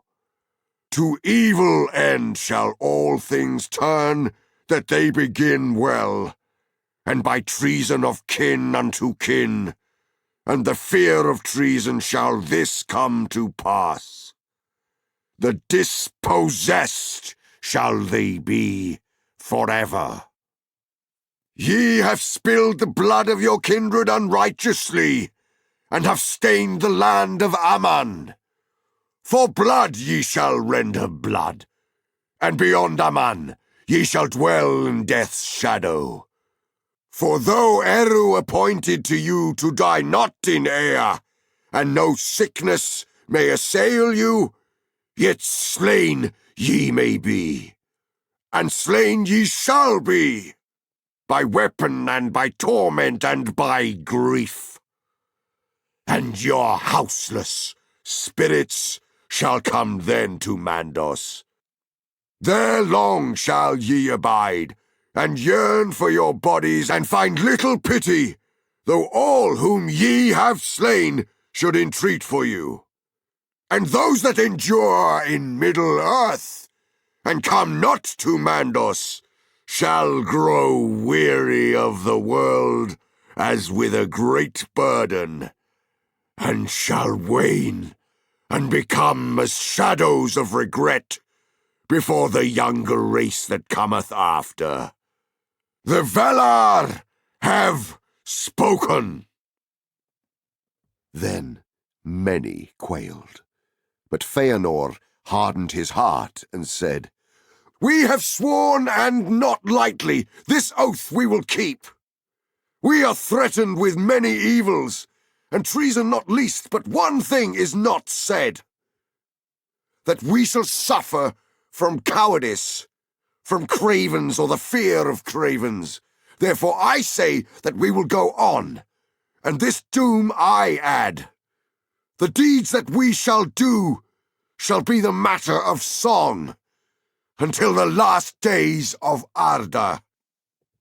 But in that hour, Finarfin forsook the march and turned back, being filled with grief and with bitterness against the house of Fëanor, because of his kinship with Aulë of Alqualonde. And many of his people went with him, retracing their steps in sorrow until they beheld once more the far beam of the Mindon upon Tuna, still shining in the night, and so came at last to Valinor. There they received the pardon of the Valar, and Finarfin was set to rule the remnant of the Noldor in the Blessed Realm. But his sons were not with him, for they would not forsake the sons of Fingolfin, and all Fingolfin's folk went forward still, feeling the constraint of their kinship and the will of Fëanor, and fearing to face the doom of the Valar, since not all of them had been guiltless of the kinslaying at Alqualonde. Moreover, Fingon and Turgon were bold and fiery of heart, and loath to abandon any task to which they had put their hands until the bitter end, if bitter it must be. So the main host held on, and swiftly the evil that was foretold began its work. The Noldor came at last far into the north of Arda, and they saw the first teeth of the ice that floated in the sea, and knew that they were drawing nigh to the Helcaraxe. For between the land of Aman, that in the north curved eastward, and the west shores of Endor, which is Middle-earth, that bore westward, there was a narrow strait, through which the chill waters of the encircling sea and the waves of Belaguer flowed together, and there were vast fogs and mists of deathly cold, and the sea streams were filled with clashing hills of ice and the grinding of ice deep sunken. Such was the Helcaraxe, and there none yet had dared to tread, save the Valar only, and Ungoliant. Therefore Fëanor halted, and the Noldor debated what course they should now take. But they began to suffer anguish from the cold, and the clinging mists through which no gleam of star could pierce. And many repented of the road, and began to murmur, especially those that followed Fingolfin, cursing Fëanor, and naming him as the cause of all the woes of the Eldar. But Fëanor, knowing all that was said, took counsel with his sons, and two courses only they saw to escape from Araman and come into Endor, by the straits or by ship. But the Helcaraxe they deemed impassable, whereas the ships were too few. Many had been lost upon their long journey, and there remained now not enough to bear across all the great host together. Yet none were willing to abide upon the western coast while others were ferried first. Already the fear of treachery was awake among the Noldor. Therefore it came into the hearts of Fëanor and his sons to seize all the ships and depart suddenly. For they had retained the mastery of the fleet since the Battle of the Haven, and it was manned only by those who had fought there and were bound to Fëanor. And as though it came at his call, there sprang up a wind from the northwest, and Fëanor slipped away secretly with all whom he deemed true to him, and went aboard and put out to sea, and left Fingolfin in Araman. And since the sea was there narrow, steering east and somewhat south, he passed over without loss. And first of all the Noldor set foot once more upon the shores of Middle-earth. And the landing of Fëanor was at the mouth of the firth which was called Drengist, and ran into Dor Lomin. But when they were landed, Maedhros, the eldest of his sons, and on a time the friend of Fingon, ere Morgoth's lies came between, spoke to Fëanor, saying, Now what ships and rowers will you spare to return? And whom shall they bear hither first? Fingon the valiant? Then Fëanor laughed as one fey, and he cried, None, and none. What I have left behind I count now no loss. Needless baggage on the road it has proved. Let those that cursed my name curse me still, and whine their way back to the cages of the Valar. Let the ships burn. Then Maedhros alone stood aside, but Fëanor caused fire to be set to the white ships of the Teleri. So in that place, which was called Losgar, at the outlet of the Firth of Drengist, ended the fairest vessels that ever sailed the sea, in a great burning, bright and terrible. And Fingolfin and his people saw the light afar off, red beneath the clouds, and they knew that they were betrayed. This was the first fruits of the kinslaying and the doom of the Noldor. Then Fingolfin, seeing that Fëanor had left him to perish in Araman or return in shame to Valinor, was filled with bitterness. But he desired now as never before to come by some way to Middle-earth and meet Fëanor again. And he and his host wandered long in misery, but their valor and endurance grew with hardship. For they were a mighty people, the elder children undying of Eru Ilúvatar, but new come from the blessed realm and not yet weary with the weariness of earth. The fire of their hearts was young, and led by Fingolfin and his sons, and by Finrod and Galadriel. They dared to pass into the bitterest north, and finding no other way, they endured at last the terror of the Helcaraxe and the cruel hills of ice. Few of the deeds of the Noldor thereafter surpassed that desperate crossing in hardihood or woe. There, Elenwe, the wife of Turgon, was lost, and many others perished also. And it was with a lessened host that Fingolfin set foot at last upon the outer lands.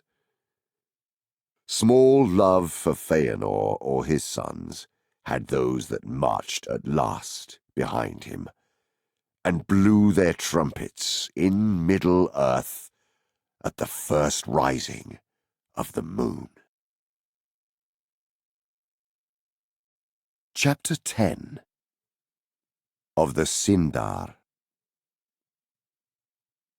Now, as has been told, the power of Elwë and Melian increased in Middle-earth, and all the elves of Beleriand, from the mariners of Círdan to the wandering hunters of the blue mountains beyond the river Gelion, owned Elwë as their lord.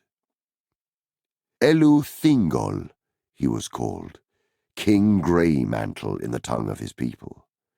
They are called the Sindar, the grey elves of starlit Beleriand, and although they were Moriquendi, under the lordship of Thingol and the teaching of Melian, they became the fairest and the most wise and skillful of all the elves of Middle-earth.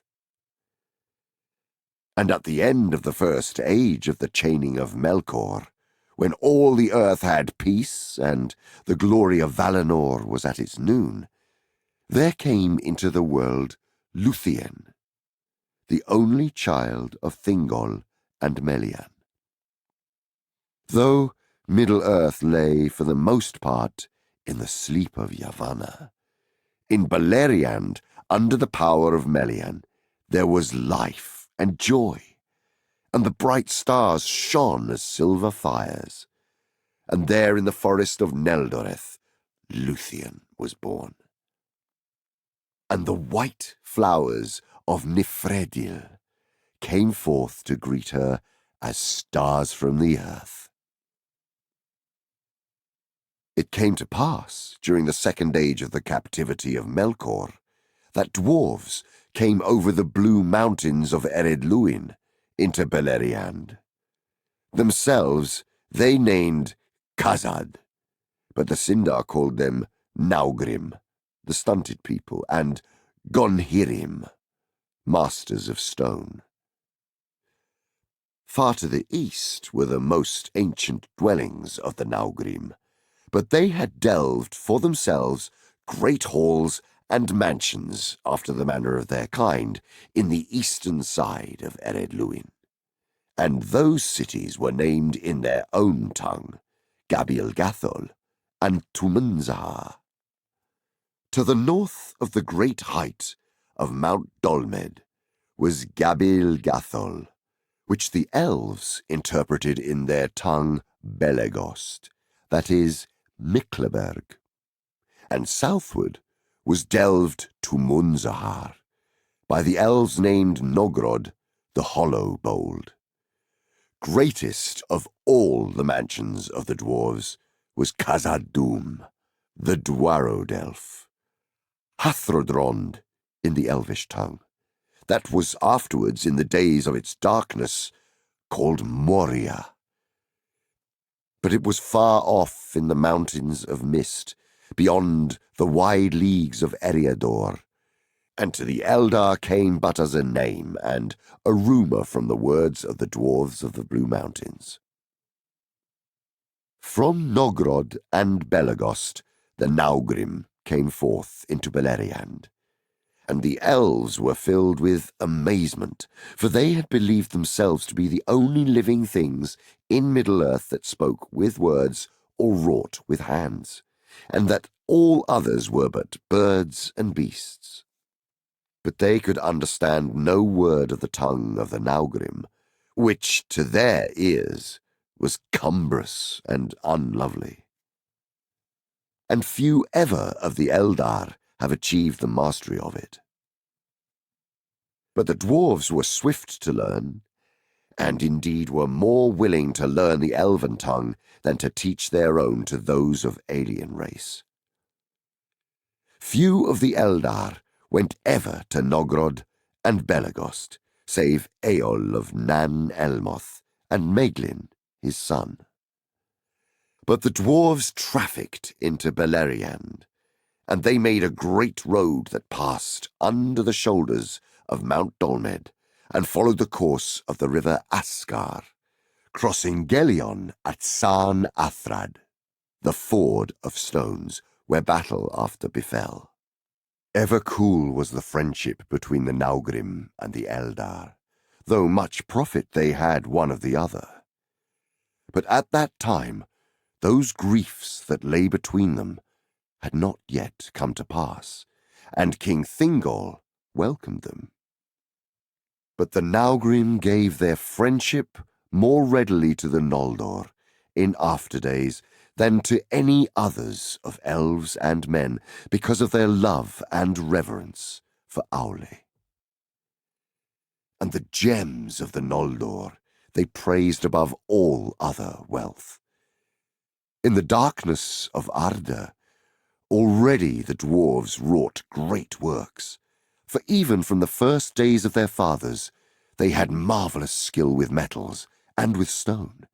But in that ancient time, iron and copper they loved to work rather than silver or gold.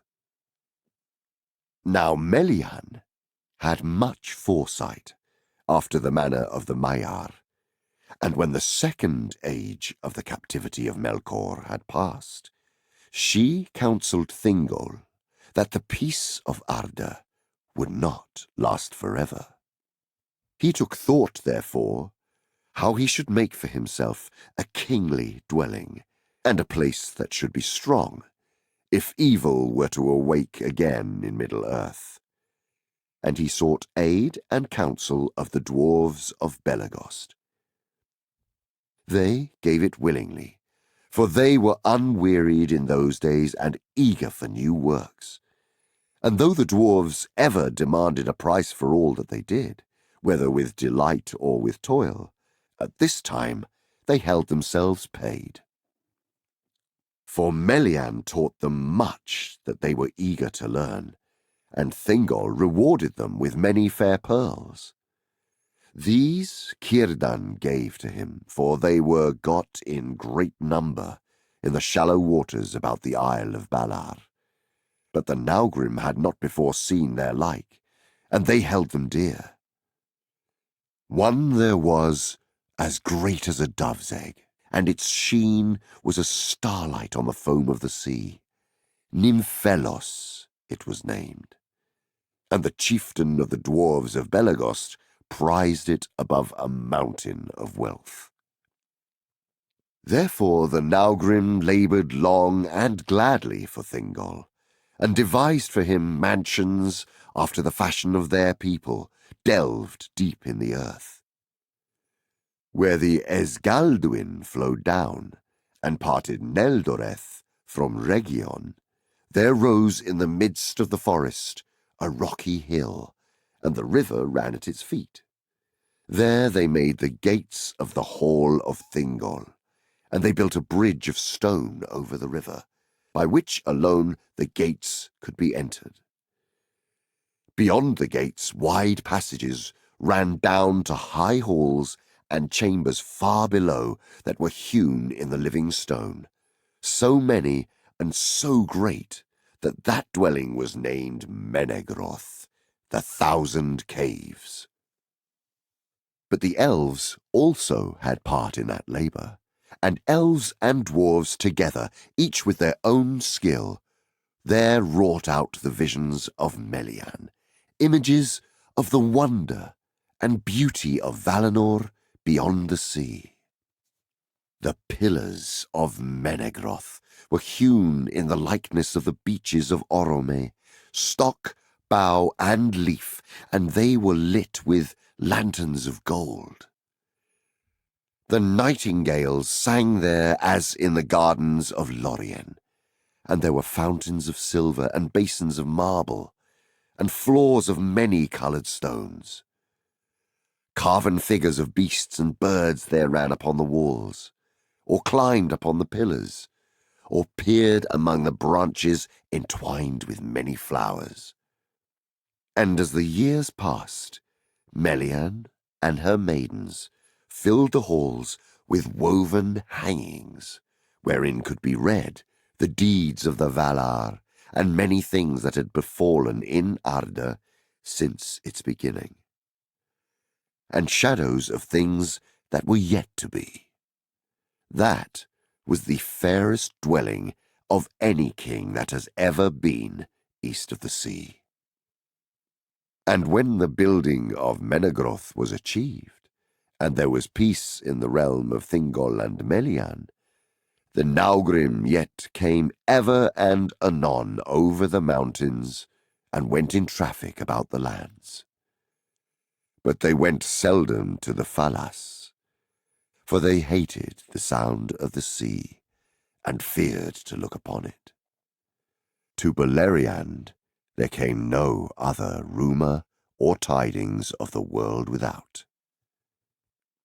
But as the third age of the captivity of Melkor drew on, the dwarves became troubled, and they spoke to King Thingol, saying that the Valar had not rooted out utterly the evils of the north, and now the remnant, having long multiplied in the dark, were coming forth once more and roaming far and wide. "There are fell beasts," they said, "in the land east of the mountains, and your ancient kindred that dwell there are flying from the plains to the hills." And ere long, the evil creatures came even to Beleriand, over passes in the mountains, or up from the south through the dark forests. Wolves there were, or creatures that walked in wolf shapes, and other fell beings of shadow. And among them were the orcs, who afterwards wrought ruin in Beleriand. But they were yet few and wary, and did but smell out the ways of the land, awaiting the return of their lord. Whence they came, or what they were, the elves knew not then, thinking them perhaps to be Avari who had become evil and savage in the wild, in which they guessed all too near, it is said. Therefore Thingol took thought for arms, which before his people had not needed, and these at first the Naugrim smithied for him, for they were greatly skilled in such work, though none among them surpassed the craftsmen of Nogrod, of whom Telkar the smith was greatest in renown. A warlike race of old were all the Naugrim, and they would fight fiercely against whomsoever aggrieved them. Servants of Melkor, or Eldar, or Avari, or wild beasts, or not seldom their own kin, dwarves of other mansions and lordships. Their smithcraft, indeed, the Sindar soon learned of them. Yet in the tempering of steel alone of all crafts, the dwarves were never outmatched even by the Noldor. And in the making of mail of linked rings, which was first contrived by the smiths of Belegost, their work had no rival. At this time, therefore, the Sindar were well armed, and they drove off all creatures of evil, and had peace again. But Thingol's armories were stored with axes, and with spears, and swords, and tall helms, and long coats of bright mail, for the hauberks of the dwarves were so fashioned that they rusted not, but shone ever as if they were new burnished. And that proved well for Thingol in the time that was to come. Now, as has been told, one Lenwë of the host of Aulë forsook the march of the Eldar at that time, when the Teleri were halted by the shores of the great river upon the borders of the westlands of Middle-earth. Little is known of the wanderings of the Nandor, whom he led away down Anduin. Some, it is said, dwelt age-long in the woods of the vale of the great river. Some came at last to its mouths, and there dwelt by the sea, and yet others, passing by Ered Nimrais, the White Mountains, came north again, and entered the wilderness of Eriador, between Ered Luin and the far mountains of Mist. Now these were a woodland people, and had no weapons of steel, and the coming of the fell beasts of the north filled them with great fear, as the Naugrim declared to King Thingol in Menegroth. Therefore Denethor, the son of Lenwë, hearing rumour of the might of Thingol and his majesty, and of the peace of his realm, gathered such host of his scattered people as he could, and led them over the mountains into Beleriand.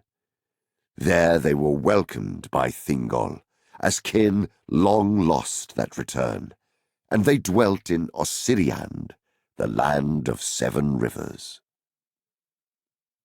Of the long years of peace that followed after the coming of Denethor, there is little tale.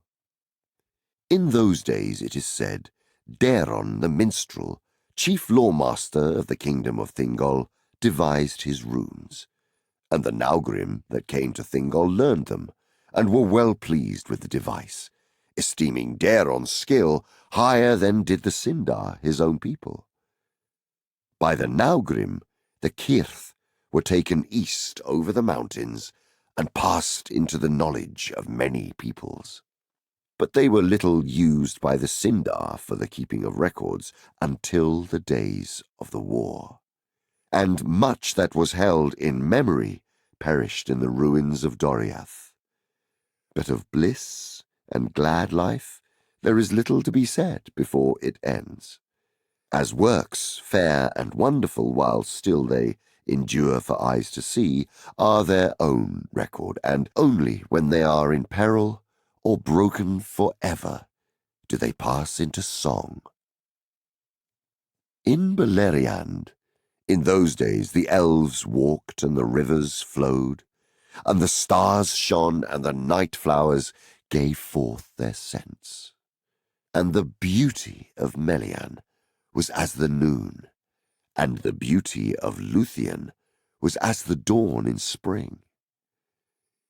In Beleriand, King Thingol upon his throne was as the lords of the Maiar, whose power is at rest, whose joy is as an air that they breathe in all their days, whose thought flows in a tide untroubled from the heights to the deeps. In Beleriand still at times rode Orome the Great, passing like a wind over the mountains, and the sound of his horn came down the leagues of the starlight, and the elves feared him for the splendour of his countenance, and the great noise of the unrush of Nahar. But when the Valaroma echoed in the hills, they knew well that all evil things were fled far away. But it came to pass at last that the end of bliss was at hand, and the noontide of Valinor was drawing to its twilight. For as has been told and is known to all, being written in lore and sung in many songs, Melkor slew the trees of the Valar with the aid of Ungoliant, and escaped, and came back to Middle-earth. Far to the north befell the strife of Morgoth and Ungoliant. But the great cry of Morgoth echoed through Beleriand, and all its people shrank for fear. For though they knew not what it foreboded, they heard then the herald of death. Soon afterwards, Ungoliant fled from the north, and came into the realm of King Thingol, and a terror of darkness was about her. But by the power of Melian, she was stayed, and entered not into Neldereth, but abode long time under the shadow of the precipices in which Dorthonion fell southward. And they became known as Ered Gorgoroth, the mountains of terror, and none dared go thither or pass nigh them. There life and light were strangled, and there all waters were poisoned. But Morgoth, as has before been told, returned to Angband and built it anew, and above its doors he reared the reeking towers of Thangorodrim, and the gates of Morgoth were but 150 leagues distant from the bridge of Menegroth, far and yet all too near. Now the orcs that multiplied in the darkness of the earth grew strong and fell, and their dark lord filled them with a lust of ruin and death, and they issued from Angband's gates under the clouds that Morgoth sent forth, and passed silently into the highlands of the north. Thence on a sudden a great army came into Beleriand, and assailed King Thingol. Now in his wide realm many elves wandered free in the wild, or dwelt at peace in small kindreds far sundered. And only about Menegroth, in the midst of the land, and along the Falas, in the country of the mariners, were there numerous peoples. But the orcs came down upon either side of Menegroth, and from camps in the east between Kelon and Gelion, and west in the plains between Sirion and Narog.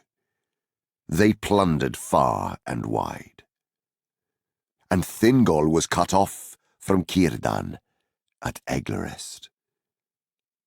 Therefore he called upon Denethor, and the elves came in force from Region, beyond Aros and from Osiriand, and fought the first battle in the wars of Beleriand.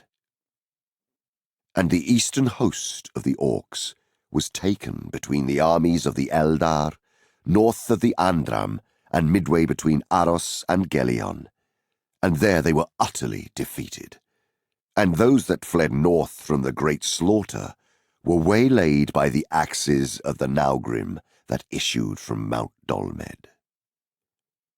Few indeed returned to Angband, but the victory of the elves was dear bought. For those of Osiriand were light-armed, and no match for the Orcs, who were shod with iron and iron-shielded, and bore great spears with broad blades. And Denethor was cut off, and surrounded upon the hill of Amon-Ereb. There he fell, and all his nearest kin about him, before the host of Thingol could come to his aid. Bitterly though his fall was avenged, when Thingol came upon the rear of the Orcs, and slew them in heaps. His people lamented him ever after, and took no king again. After the battle, some returned to Osiriand, and their tidings filled the remnant of their people with great fear, so that thereafter they came never forth in open war, but kept themselves by wariness and secrecy. And they were called the Laiquindi, the green elves, because of their raiment of the colour of leaves. But many went north and entered the guarded realm of Thingol, and were merged with his people. And when Thingol came again to Menegroth, he learned that the Orc host in the west was victorious, and had driven Círdan to the rim of the sea. Therefore he withdrew all his people that his summons could reach within the fastness of Neldoreth and Region, and Melian put forth her power, and fenced all that dominion round about with an unseen wall of shadow and bewilderment. The girdle of Melian, that none thereafter could pass against her will or the will of King Thingol, unless one should come with a power greater than that of Melian the Maya. And this inner land, which was long named Eglador, was after called Doriath, the guarded kingdom, land of the girdle. Within it there was yet a watchful peace, but without there was peril and great fear, and the servants of Morgoth roamed at will, save in the walled havens of the Falas. But new tidings were at hand, which none in Middle-earth had foreseen, neither Morgoth in his pits, nor Melian in Menegroth.